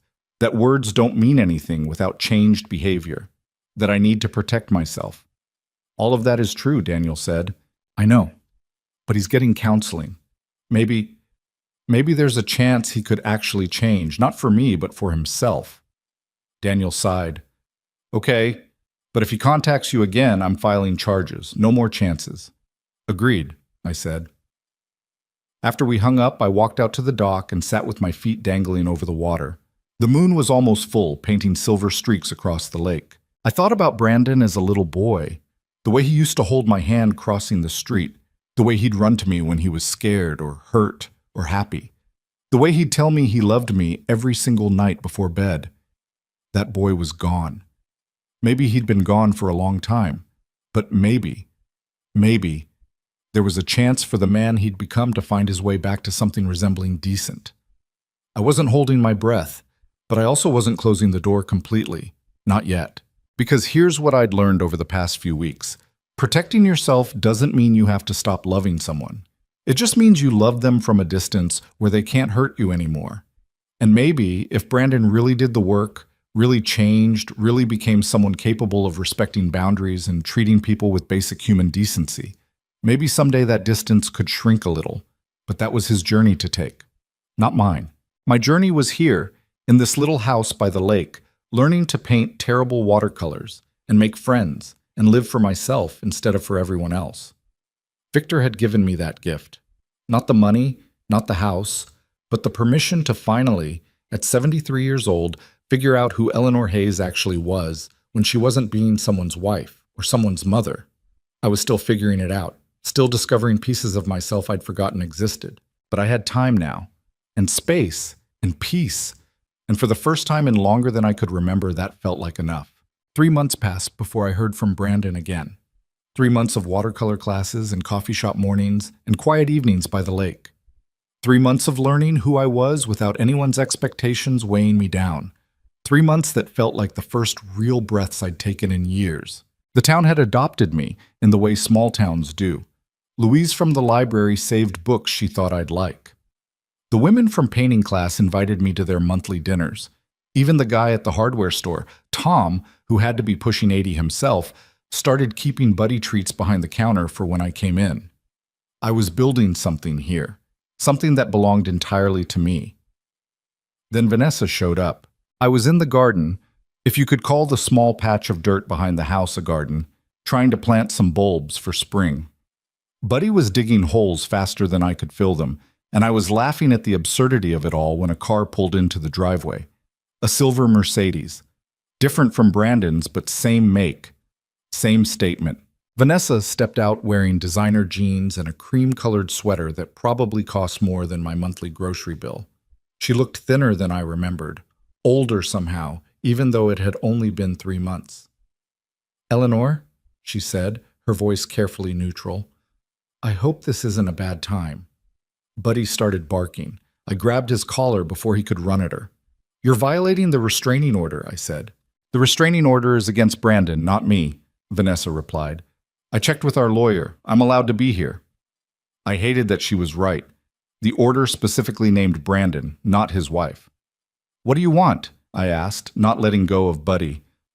"To talk," Vanessa said. 10 minutes. That's all I'm asking." Every instinct told me to send her away.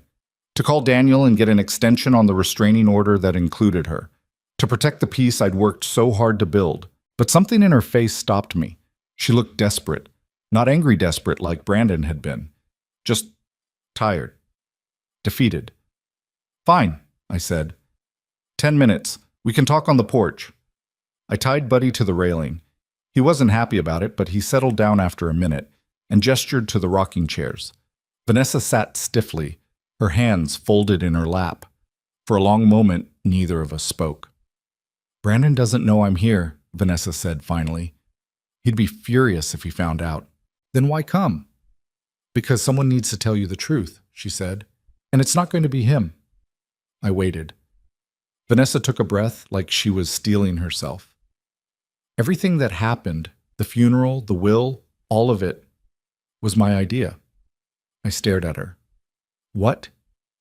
"Not all my idea," she amended quickly. "Brandon was already pulling away from you and Victor, but I pushed him, I encouraged it, I made it worse." "Why are you telling me this?" "Because I'm leaving him," Vanessa said bluntly. "I filed for divorce 2 weeks ago, and I realized that if I don't say this now, I'll carry it with me forever." I couldn't process what I was hearing. Vanessa, perfect, polished, calculating Vanessa, was leaving Brandon? "I don't understand," I said. Vanessa laughed, a bitter sound. "Neither do I, sometimes. Do you know what it's like to wake up one day and realize you've spent years building a life you hate with a person you barely recognize?" "Yeah, actually, I did." "Brandon wasn't always like this," Vanessa continued. "When I met him, he was different. Ambitious, yes, but also kind. Thoughtful. He talked about you and Victor like you were heroes, like he wanted to make you proud. What changed? I asked. Money, Vanessa said simply. When Victor's business took off and suddenly there was real wealth involved, Brandon started seeing everything differently, including his parents, especially you. Why especially me? Vanessa looked uncomfortable. Because you weren't useful. You didn't have connections or business sense or anything Brandon thought he needed. You were just his mom. And in Brandon's new world view, that wasn't enough. The words hit like stones. Not useful, just his mom. I encouraged it, Vanessa said. I'm not trying to excuse myself. I saw the way Brandon was treating you, and instead of pushing back, I joined in, made little comments about how you seemed forgetful, how you were probably overwhelmed managing Victor's estate, how maybe Brandon should start taking a more active role in family finances. You wanted the money, I said flatly. I wanted security, Vanessa corrected. My father lost everything in the 2008 crash. I grew up watching my mother scrimp and save and still lose the house. I swore I'd never be in that position. And when I met Brandon and saw his family's wealth, I thought I'd finally be safe. So you helped him try to steal from his own parents? Yes, Vanessa said quietly. I did. And I'm not asking you to forgive me. I'm just asking you to understand that I'm trying to fix it, or at least stop making it worse. How noble, I said sarcastically. Vanessa flinched. I deserve that. But Eleanor, there's something else you need to know. Brandon isn't done. The plea deal, the counseling, the apology, it's all performance. He's still planning to contest the will. My stomach dropped. Daniel said that would void his inheritance entirely. Brandon doesn't care anymore, Vanessa said. He's become obsessed. He lies awake at night planning strategies. He's convinced if he can just find the right angle, the right argument, he can win. He spent almost all his inheritance money on lawyers already. We're drowning in debt. I tried to talk him out of it, tried to make him see reason, but he won't listen. Then why are you telling me? Because when the money runs out completely, and it will, probably within the next month, he's going to get desperate. And desperate Brandon is dangerous Brandon. You need to be prepared. A chill ran down my spine. Dangerous how? I don't know, Vanessa admitted. But I've seen the way he talks about you now. The things he says. Eleanor, I'm scared of what he might do. That's why I'm leaving. That's why I'm here warning you. I looked at this woman who'd helped destroy my relationship with my son, who'd stood beside Brandon at the funeral and let him humiliate me, who'd been complicit in every manipulation and cruelty. And I saw something I didn't expect to see.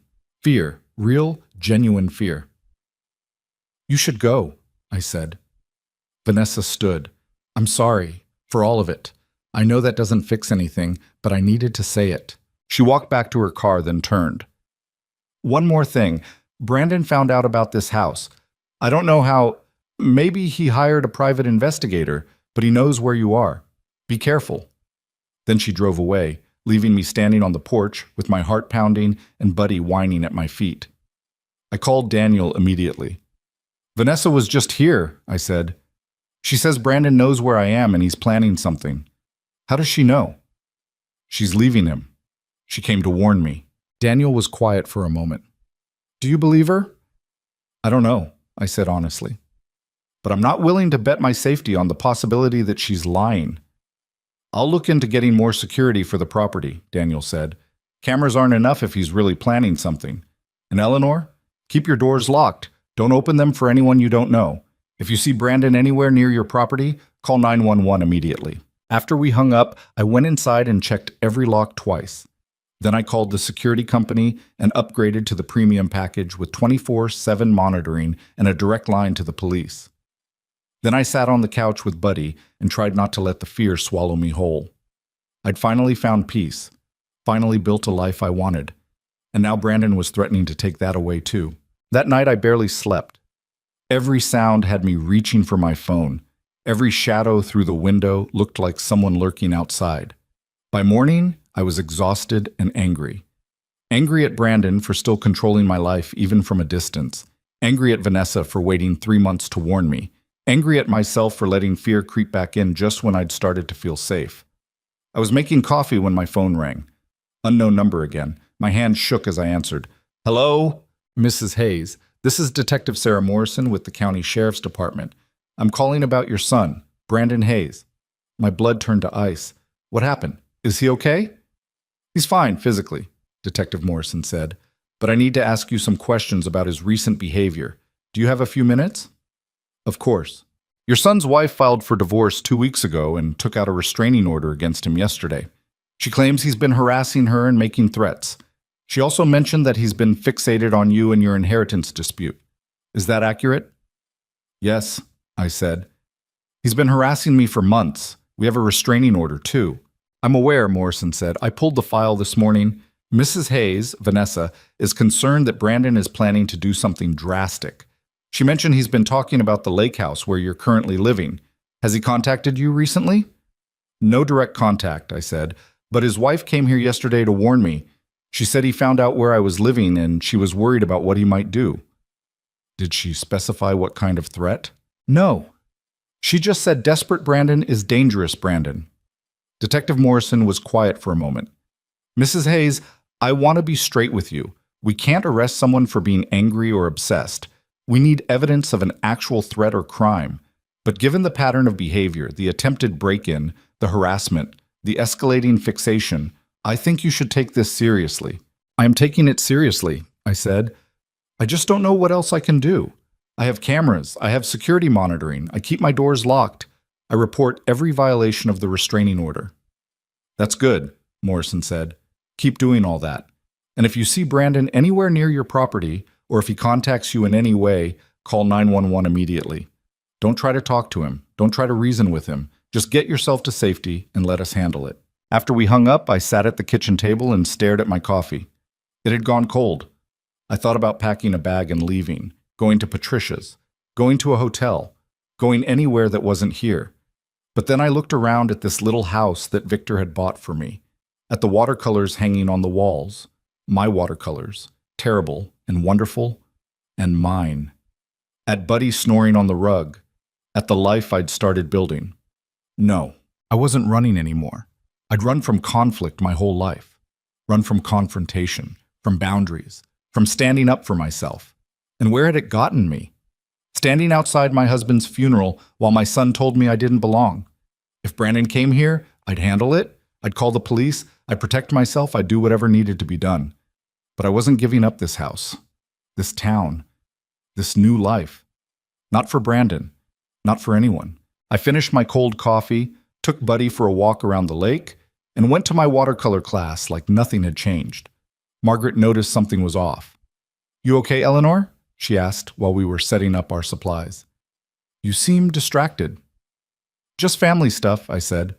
She nodded knowingly. The worst kind of stuff. You want to talk about it? Not really, I said. I just want to paint and not think for a couple hours. I can work with that, Margaret said. For 2 hours I painted.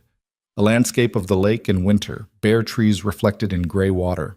It wasn't beautiful exactly, but it was honest, raw, real. When I stepped back to look at it, I realized I'd captured something I hadn't intended to. The painting felt lonely and stark, but there was strength in it too. Resilience. That's powerful, Margaret said, appearing beside me. You're getting better, Eleanor. This has real feeling in it. It's just how I'm feeling lately, I said. Then you're doing it right, she said. Art is supposed to be honest, even when honesty is uncomfortable. After class, Susan invited me to lunch again. I almost said no. My paranoia was telling me to get home, to check the cameras, to make sure everything was secure. But I forced myself to say yes. Forced myself to be normal, to live my life, to not let fear win. We went to the sandwich place and talked about upcoming town events. There was a winter festival in 3 weeks, a tree lighting ceremony, a charity bake sale, normal small-town things that felt impossibly far from restraining orders and private investigators and sons who'd turned into strangers. You should enter something in the bake sale, Susan said. Do you bake? I used to, I said. I haven't in years. Why not? Why not indeed? Because Brandon had made comments about my cooking being basic. Because Victor had gone on a health kick and didn't want sweets in the house. Because somewhere along the way, I'd stopped doing things I enjoyed just because I enjoyed them. No good reason, I said. Maybe I'll make something. When I got home, the security company truck was in my driveway. 2 technicians were installing additional cameras and motion sensor lights around the property. We're adding panic buttons too, one of them explained. One in the bedroom, one in the kitchen, one in the living room. You hit the button, it sends an immediate alert to the monitoring center and to local police. They'll dispatch units within minutes. It felt like preparing for war, but I thanked them and watched as they worked, turning my peaceful little lake house into a fortress. That evening, Patricia called. I heard Vanessa showed up, she said. Small town gossip network strikes again. She came to warn me, I said. And to confess, I think. She said it was all her idea pushing Brandon against me. Do you believe her? I don't know. Maybe it was her idea originally, but Brandon's an adult. He made his own choices. True, Patricia said. But it's interesting that she's jumping ship now. Makes you wonder what she's seen that spooked her.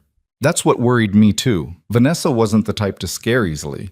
If she was frightened enough to leave and to warn me, what did she know that I didn't? I'm starting to think I should have just given him the money, I said quietly. Split the estate 50-50 and avoided all this. No, Patricia said firmly. Don't second-guess yourself. Brandon doesn't want money. He wants control. He wants to punish you for daring to exist as your own person instead of his doormat. You could have given him 90% and he'd still be angry about the 10% you kept. She was probably right, but that didn't make it easier. What if he does something crazy? I asked. What if Vanessa's right and he's dangerous? Then the police will handle it, Patricia said. You've done everything right, Eleanor. You've set boundaries. You've documented everything. You've taken safety precautions. The rest is out of your hands. Out of my hands. I'd spent my whole life trying to control things that were out of my hands, trying to make people love me, trying to fix problems I didn't create, trying to manage everyone else's emotions so mine wouldn't be inconvenient.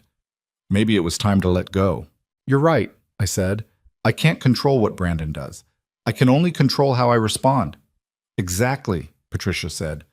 Now go drink some tea, pet your dog, and watch something mindless on TV. Stop living in fear of something that might not even happen. I took her advice. Made chamomile tea, curled up on the couch with Buddy, and put on a baking show where the biggest crisis was someone's cake falling. I was almost relaxed when my phone buzzed with an alert from the security system. Motion detected at front door. My heart jumped into my throat. I pulled up the camera feed on my phone. A person was standing on my porch, face obscured by a hood. I grabbed my phone with shaking hands and dialed 911. Someone's on my property, I said when the dispatcher answered. I have a restraining order against my son, and someone's on my front porch right now. Stay on the line, ma'am. Officers are being dispatched. Don't go outside. Can you see the person from where you are? Only on camera, I said. They're just standing there. On the screen, the hooded figure raised something to the door. My doorbell rang, then rang again. Then again, over and over, an aggressive pounding of the button. Buddy was barking like crazy. I pulled him close, my heart hammering. Police are 3 minutes away, the dispatcher said. Stay where you are. The doorbell stopped. On the camera feed, the figure stepped back, tilted their head up. Brandon. Even with the hood, I recognized him. He looked directly at the camera and smiled. Not a happy smile. A cold, empty smile that made my skin crawl. Then he walked off the porch and disappeared into the darkness beside the house. He's moving around the property, I told the dispatcher. I can't see him anymore. Officers are 1 minute out, she said. Stay on the line. I watched the camera feeds, switching between views, back door, side door, driveway. Nothing. Brandon had vanished into the shadows. Then I heard it. A scratching sound at the back door. The handle jiggling. He was trying to get in. He's at the back door, I said, my voice shaking. He's trying to break in. Police are pulling up now, the dispatcher said. Red and blue lights flooded my windows. I heard shouts outside. Buddy was going insane, barking and growling, then silence. My doorbell rang again. This time, a voice called out. Mrs. Hayes, this is Officer Chen with County Sheriff. You're safe. Can you come to the door? I checked the camera feed.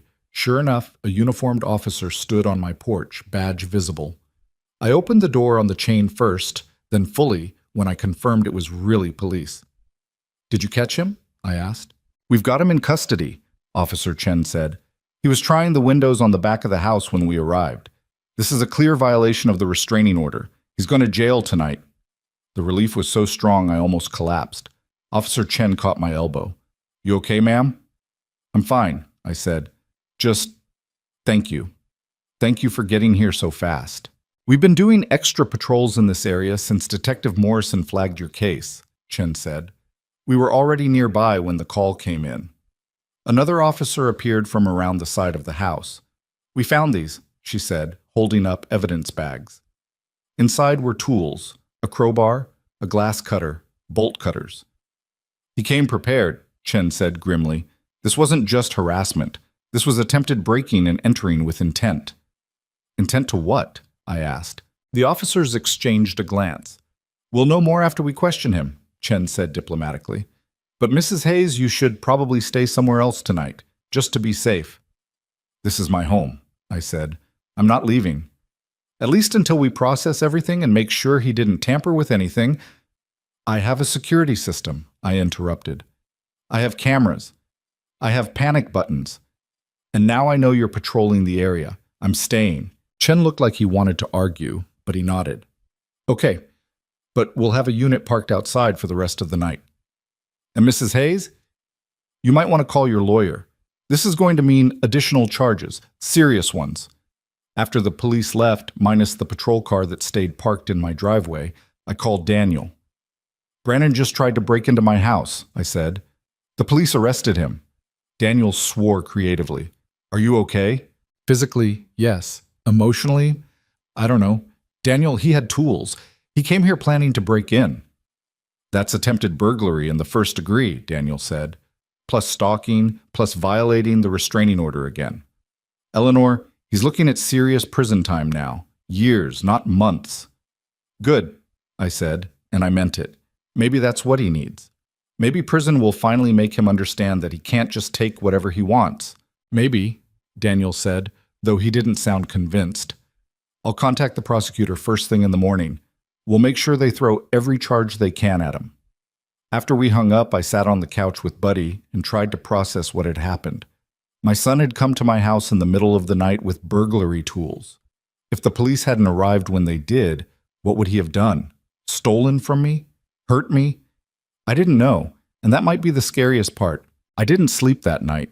Just sat with all the lights on, watching the security feeds, aware of the patrol car outside. By morning, I was exhausted and numb and done. Done with fear. Done with Brandon. Done with letting him control my life. When the sun came up, I took Buddy for a walk, waved at the officer in the patrol car, and made myself breakfast. Then I sat down and wrote Brandon a letter. Not to send, I knew better than to violate the restraining order myself. Just to get the words out. To say everything I needed to say. I told him I loved him, but I didn't like who he'd become. I told him I'd tried my best as his mother, but his choices as an adult were his own responsibility. I told him I hoped prison would give him time to figure out what had gone so wrong inside him. And I told him goodbye. Not forever, maybe, but for now. For as long as it took for him to become someone capable of basic human decency. When I finished, I folded the letter and put it in a drawer with Victor's letter and the wedding photos and all the other pieces of my past that I was learning to let go of. Then I called Margaret and asked if she had time for an extra painting session. Of course, she said. Is everything okay? No, I said honestly. But it will be. I just need to paint.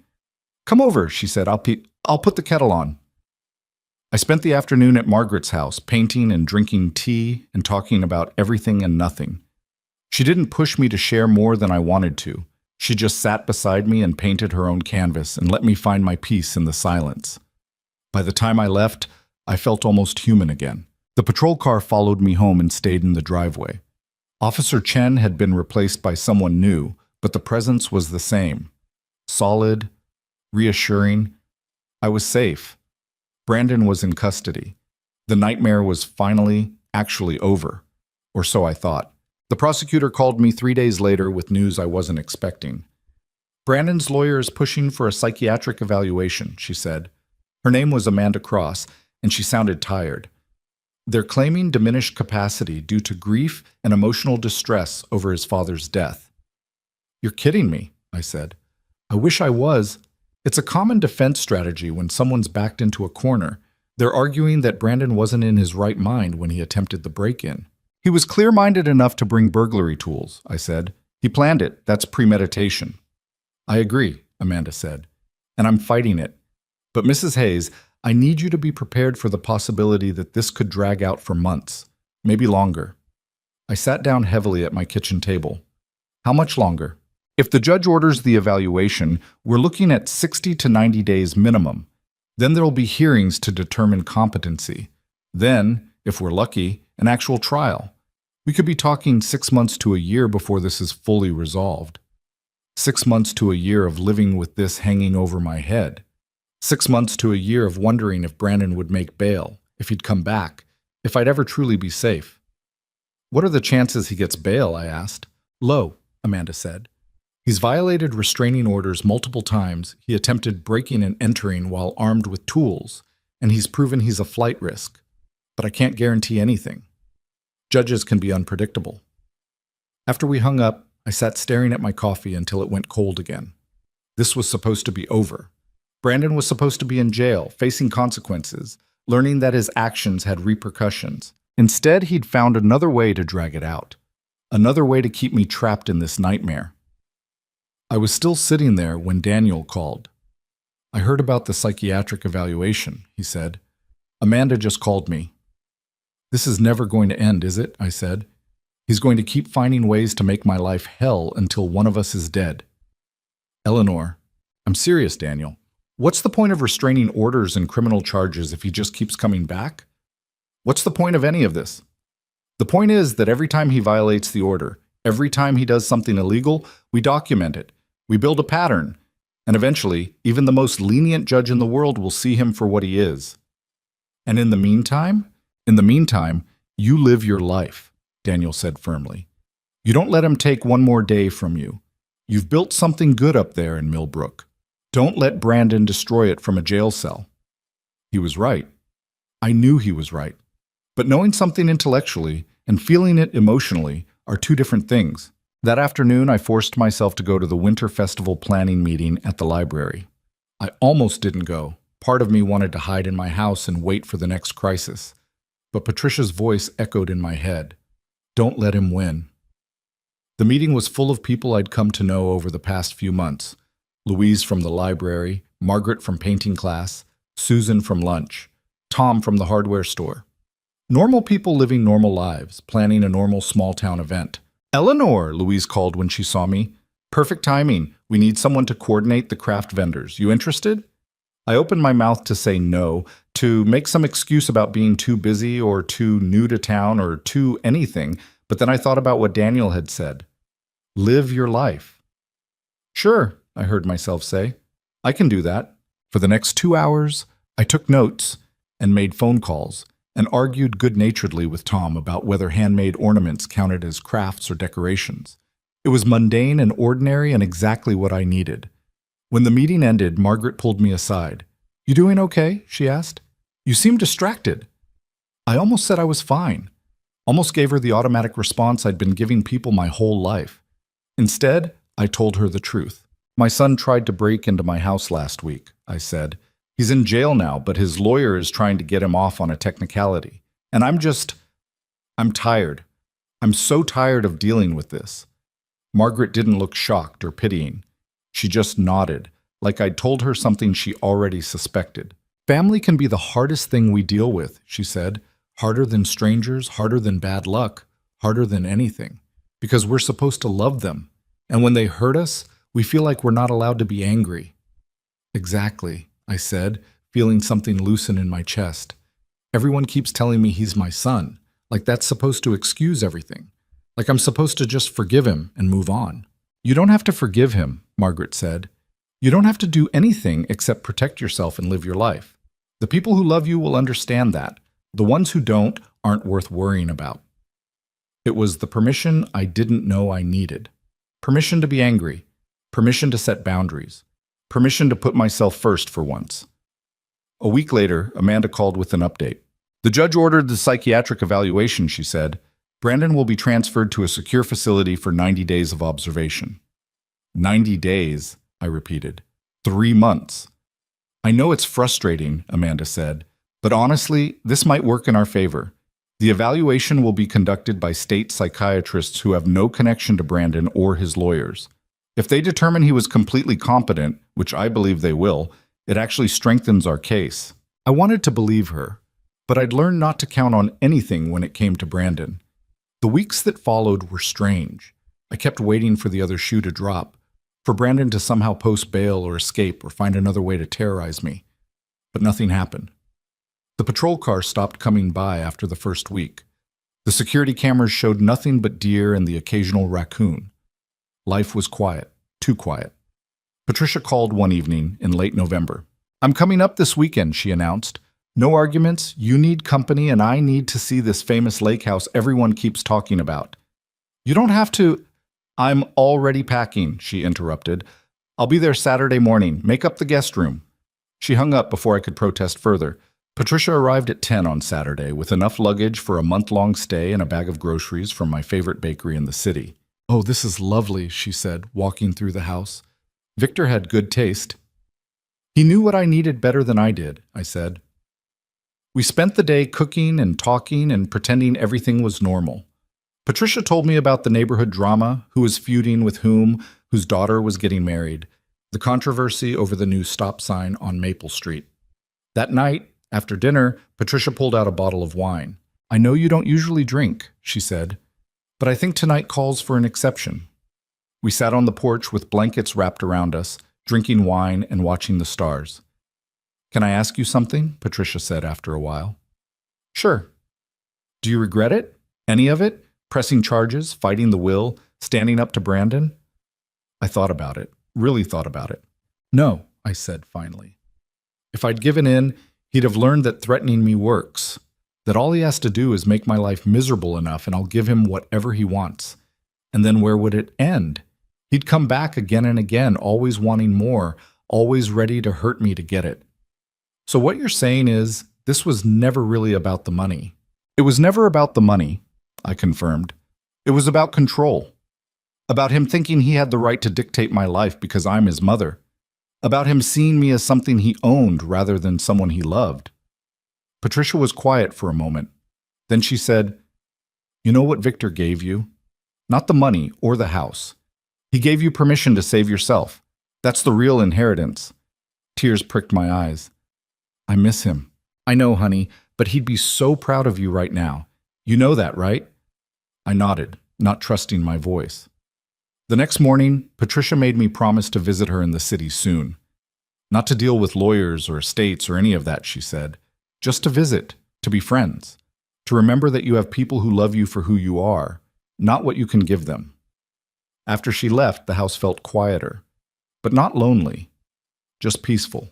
3 weeks before Christmas, Amanda called with news that made my hand shake. "Brandon's evaluation came back," she said. "And?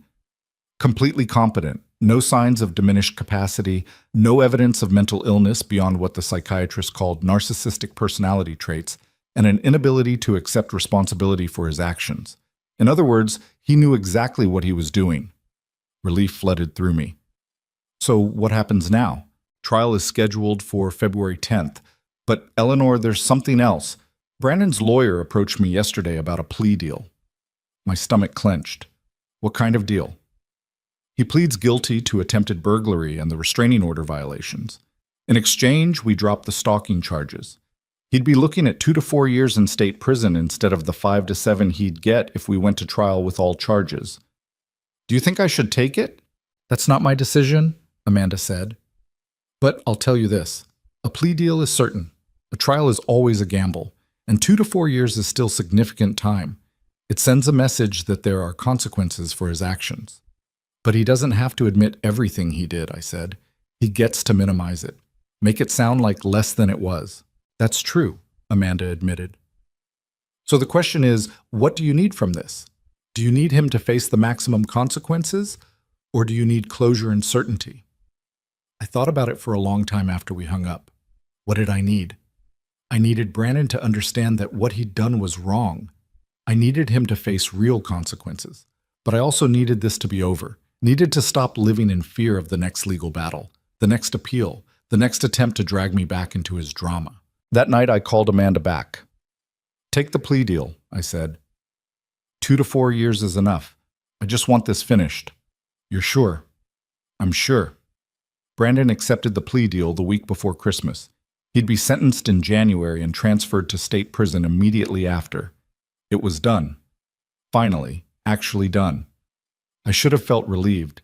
Instead, I felt hollow, like I'd been running on adrenaline for so long that now that it was over, I didn't know what to do with myself. Margaret noticed at our next painting class.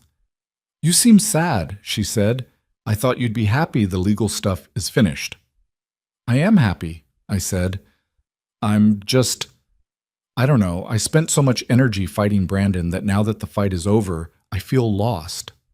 "You're grieving," Margaret said simply.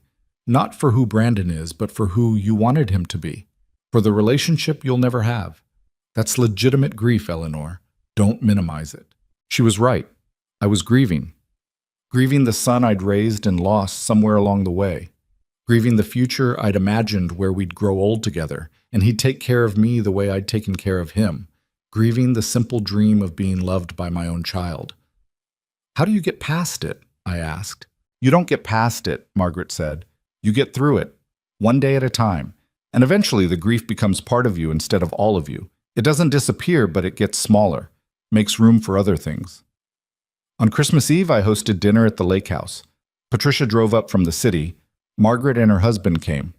Susan and her daughter. Louise and Tom and half a dozen other people I'd come to think of as family. Real family. The kind you choose. The kind based on mutual care and respect instead of obligation. We ate too much food and told terrible jokes and sang off-key carols. It was messy and loud and chaotic. It was perfect. After everyone left, I sat by the fireplace with Buddy asleep at my feet and thought about how different this Christmas was from last year. Last year, Victor was dying. Brandon was already pulling away. I was alone and scared and didn't know it yet. This year, Victor was gone. Brandon was in jail. And I was surrounded by people who actually cared about me. Funny how loss can sometimes clear space for gain. Brandon's sentencing was scheduled for January 15th. I didn't attend, didn't want to see him, didn't need to hear him try to explain or justify or minimize what he'd done. Amanda called me afterward. 3 years, she said. With good behavior, he could be out in 2. "How did he seem?" I asked, then immediately regretted it. I didn't care how Brandon seemed, or at least I shouldn't care. "Angry," Amanda said. "He gave a statement blaming you for turning his father against him. Said if you'd just been reasonable about the inheritance, none of this would have happened." Of course. Of course Brandon blamed me, because taking responsibility for his own actions was apparently still beyond him. "Thank you for telling me," I said. "Eleanor? He can't hurt you anymore. You know that, right?" "I know," I said. But part of me wondered if that was true. Brandon might be in prison, but he still had the power to hurt me, to make me doubt myself, to poison my peace with his presence, even from a distance. I needed to let that go, but I didn't know how. The answer came from an unexpected source.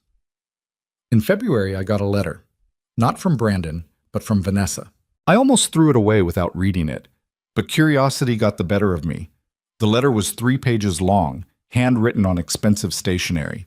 "Eleanor, I know I have no right to contact you. I know you probably hate me, and you should. I helped Brandon destroy your relationship with his father. I encouraged his worst impulses. I was complicit in everything he did to you. I'm not writing to ask for forgiveness. I'm writing because I need you to know something. Brandon and I are divorced now. The papers were finalized last month, and in the process of separating our lives, I found things. Documents he'd hidden from me, plans he'd made. Eleanor, he was going to kill you. I don't mean that figuratively. I mean he had actual plans. He'd researched how to make it look like an accident, how to stage a break-in gone wrong, how to collect on your life insurance if you named him as beneficiary. I took everything to the police. They said the evidence isn't strong enough to bring new charges, but they added it to his file. If he ever threatens you again, if he ever comes near you when he gets out of prison, they'll have grounds to put him away for good. I'm telling you this not to scare you, but to validate what you already knew deep down. Brandon isn't just greedy or entitled, he's dangerous. And you were right to protect yourself from him. You were right about everything. I'm sorry I didn't see it sooner. I'm sorry I helped him hurt you. I'm sorry for all of it. I hope you found peace in your new life. You deserve it more than anyone I've ever met. Vanessa. This. I read the letter 3 times, my hands shaking worse each time. Brandon had planned to kill me. Not in a moment of rage, not as a threat or empty words. He'd actually planned it, researched it, prepared for it. And if Victor hadn't protected me with the will, if Daniel hadn't been vigilant, if the police hadn't arrested Brandon when they did, I ran to the bathroom and threw up. When I could breathe again, I called Daniel. I need you to see something, I said. Can you come to Millbrook today? He arrived 3 hours later. I showed him Vanessa's letter. His face went white as he read it. I'm calling Amanda right now, he said, pulling out his phone. And the detective who handled Brandon's case. This is attempted murder conspiracy, Eleanor. They already know, I said. Vanessa said she gave everything to the police. They said it's not enough to bring charges. Then we get a permanent restraining order, Daniel said. One that doesn't expire when he gets out of prison. One that follows him for the rest of his life. Will that even help? I asked. If he was willing to plan my murder, a piece of paper isn't going to stop him. No, Daniel admitted. But it gives the police grounds to arrest him the second he comes near you. And Eleanor, I want you to consider something else. When the estate fully settles, and it will, probably in the next month, you're going to have significant assets, enough to disappear if you want to. Change your name, move somewhere Brandon can never find you. Start completely over. I don't want to disappear, I said. I like my life here. I have friends, a home, a community. Why should I have to give that up? Because your son planned to murder you, Daniel said bluntly, and in 2 years, maybe less, he's going to get out of prison. What do you think he's going to do when he gets out? I didn't have an answer. That night I couldn't sleep.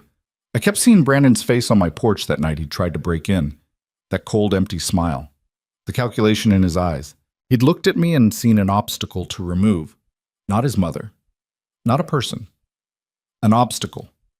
How does a human being become that? How does someone who once climbed into my lap and told me he loved me turn into someone who plans my murder? I didn't know. And maybe I'd never know. But I knew one thing with absolute certainty. I wasn't running. I wasn't changing my name or disappearing or giving up the life I'd built. If Brandon came for me when he got out of prison, I'd deal with it. I'd call the police. I'd protect myself. I'd do whatever needed to be done. But I wasn't living in fear anymore.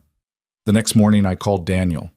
I'm staying, I said, in Millbrook, in this house, in this life. I'm not running from Brandon. Eleanor, I'm not running, I repeated. But I want the permanent restraining order, and I want the best security system money can buy, and I want you to make sure the local police know about Vanessa's letter and Brandon's plans. I can do all that, Daniel said, but promise me you'll be careful. Promise me you won't take unnecessary risks. I promise, I said. After we hung up, I walked out onto the dock and looked at the lake. It was March now, ice melting, spring coming. The world was waking up again. So was I. I'd spent 73 years being afraid of conflict, afraid of disappointing people, afraid of being too much or not enough. I was done being afraid. Brandon had taken my husband, my son, and nearly my life. But he hadn't taken my spirit. He hadn't broken me. And he never would. In April, Daniel called with news that made me actually laugh out loud. The estate is settled, he said. Everything's finalized. Everything's yours. What about Brandon's $100,000? He forfeited it, Daniel said. One of the conditions of the plea deal was that he had to acknowledge the will was valid and drop any future claims, which means the clause about forfeiting his inheritance if he contested it kicked in. He gets nothing. Nothing? Not a penny, Daniel confirmed. Every dollar goes to you. I should have felt triumphant, should have felt vindicated. Instead, I just felt tired.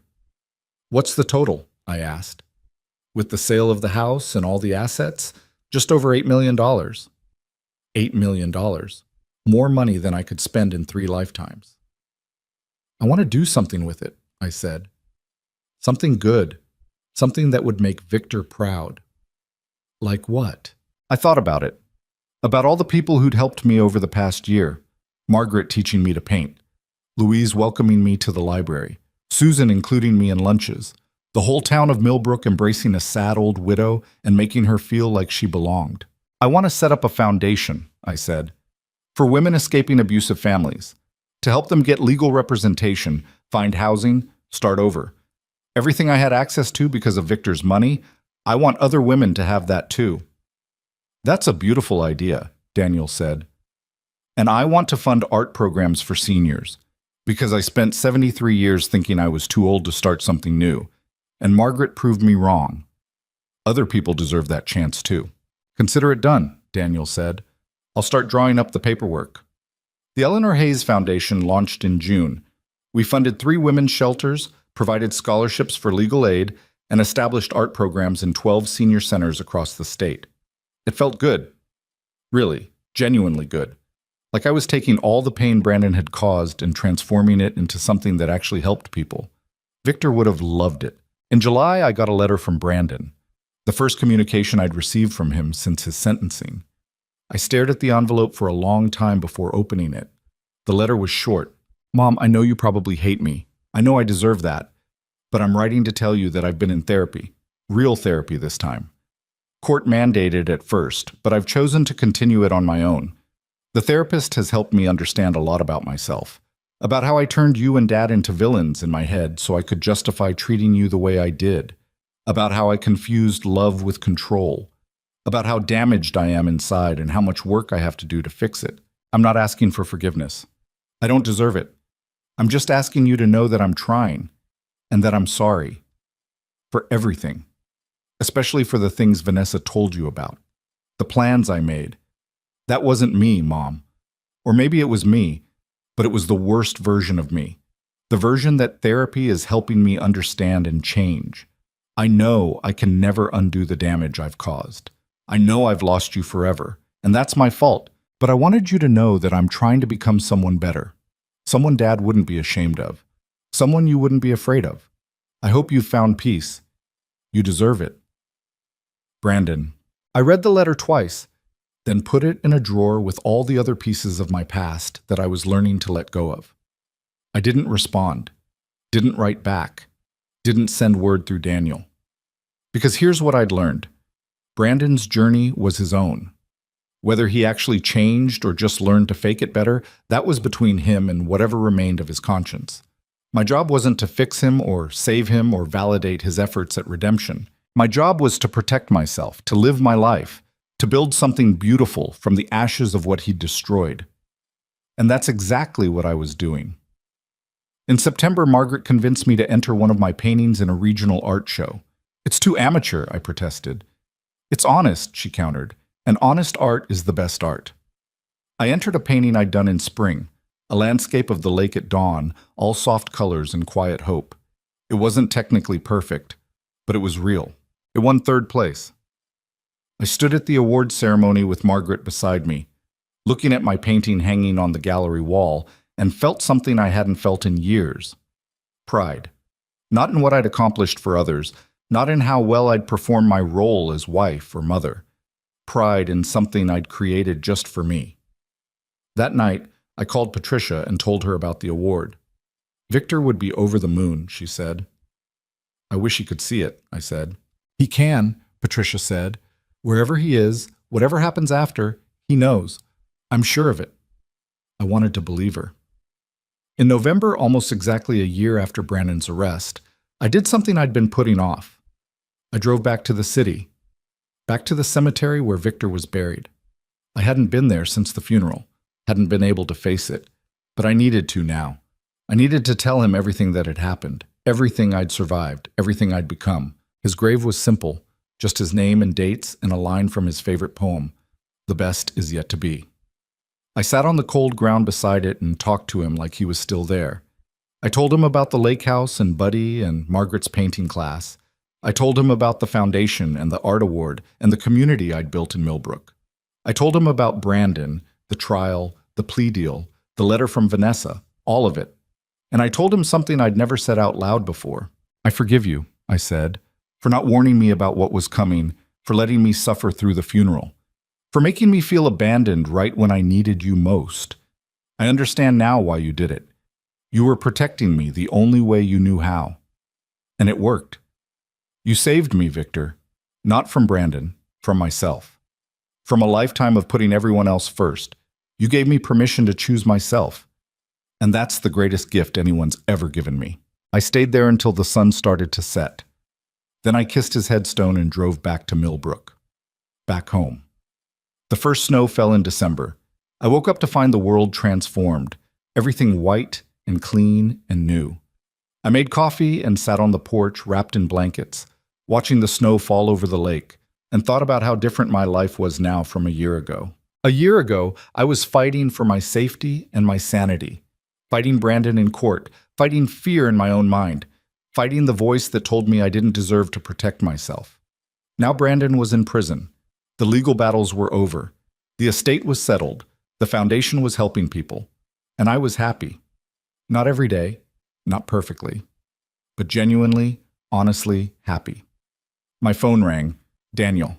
"Merry early Christmas," he said. "I have news. The prosecutor just called. Brandon's been denied early parole." "What?" He applied for early release based on good behavior, but the parole board reviewed his file, including Vanessa's letter about the murder plans, and denied it. He'll serve his full 3 years. Won't be eligible to reapply for at least 18 months. 3 more years before I had to worry about Brandon getting out. 3 more years to strengthen my security, to build my life, to prepare for whatever came next. "Thank you," I said. "There's more," Daniel said. "Brandon's lawyer contacted me. Brandon wants to sign away his parental rights to any future inheritance, permanently, no conditions. He's giving up any claim to anything you might leave behind when you die." "Why would he do that?" "I think he's actually trying to change," Daniel said, "or at least trying to make amends in the only way he knows how, by letting you go." After we hung up, I sat with that information for a long time. Brandon was letting me go, which meant I could let him go too. I could stop waiting for the next crisis, stop looking over my shoulder, stop living in fear of what he might do next. I was free. Truly, finally free. On Christmas Eve, I hosted dinner again. More people this year. The Millbrook community had grown to embrace me completely. We ate and laughed and sang carols and celebrated the kind of simple joy that comes from being surrounded by people who choose to love you.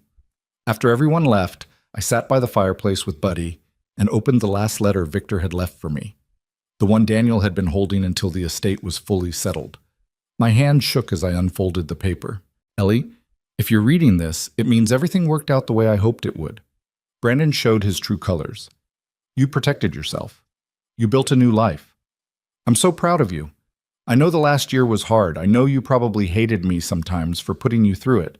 But I need you to understand something. I didn't leave you the money because I thought you needed it. I left it to you because I wanted you to have choices. The choice to leave Brandon behind. The choice to start over. The choice to finally, after 70+ years of living for everyone else, live for yourself. You spent our whole marriage putting me first. You spent Brandon's whole childhood putting him first. You gave and gave and gave until there was barely any you left. I saw that happening and it broke my heart. Because you, Eleanor Hayes, are the most remarkable person I've ever known. And the world deserves to see that. You deserve to see that. So use the money. Use the freedom. Use everything I've left you to become whoever you were meant to be before life and duty and love made you small. And know that wherever I am, I'm watching you bloom into the woman you always should have been. I love you, Ellie, always and forever. Victor. I read the letter 3 times through tears that wouldn't stop falling. Then I walked to the window and looked out at the snow-covered lake, at the town lights twinkling in the distance, at the life I'd built from the ashes of everything I'd lost. Victor was right. I was blooming. At 74 years old, I was finally becoming who I was always meant to be. Not someone's wife, not someone's mother, not someone's victim, just Eleanor. Flawed and healing and learning and growing. And that was enough. More than enough. It was everything. I picked up my phone and typed a text to Patricia. Thank you for never giving up on me. For showing me what real friendship looks like. For being family when my actual family failed me. She responded immediately. That's what friends do. We choose each other. Merry Christmas, Eleanor. You are loved. I texted the same message to Margaret, to Susan, to Louise's, to everyone who'd welcomed me and supported me and helped me build this new life. And they all responded with love. The kind of love that doesn't demand anything, doesn't require you to sacrifice yourself to earn it, just exists, freely given, because you're you. That was Victor's real gift.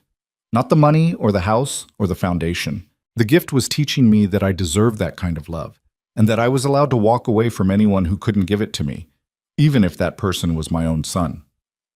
I slept well that night. No nightmares, no anxiety, just deep, peaceful sleep. And when I woke up Christmas morning, the sun was shining on fresh snow and Buddy was wagging his tail, and my phone was full of messages from people who cared about me. I made coffee and sat on the porch and watched the world wake up. Somewhere, Brandon was in a prison cell, maybe thinking about what he'd lost, maybe planning his next move, maybe actually trying to change. I didn't know. And for the first time, I didn't care. His journey was his own, mine was mine, and my journey was just beginning. At 74, I was learning to paint, making real friends, running a foundation that helped people, living in a town that felt like home, building a life that belonged entirely to me. Victor had been right about something else too. The best was yet to be. I raised my coffee cup to the lake, to the sky, to wherever Victor was. "Thank you," I whispered, "for everything, but especially for teaching me that it's never too late to save yourself." Then I went inside, pulled out my paints, and started working on a new canvas. A self-portrait this time. Not the woman I used to be, worn down and invisible and desperately trying to please everyone, but the woman I'd become. Older, yes. Scarred, definitely, but also strong. Free. Unafraid. Finally, beautifully, completely myself. And as I painted, I realized something that made me smile. Brandon had tried to destroy me, had done everything in his power to break me down and take everything I had. But he'd failed. Because you can't destroy someone who refuses to be destroyed. You can't break someone who's already learned how to put themselves back together. I was still here, still standing, still growing. And I would be here long after Brandon's anger and bitterness consumed him from the inside out. That was my victory. Not the money or the legal battles or the prison sentence. My victory was survival, growth, freedom. My victory was me. And that was something no one, not Brandon, not anyone, could ever take away.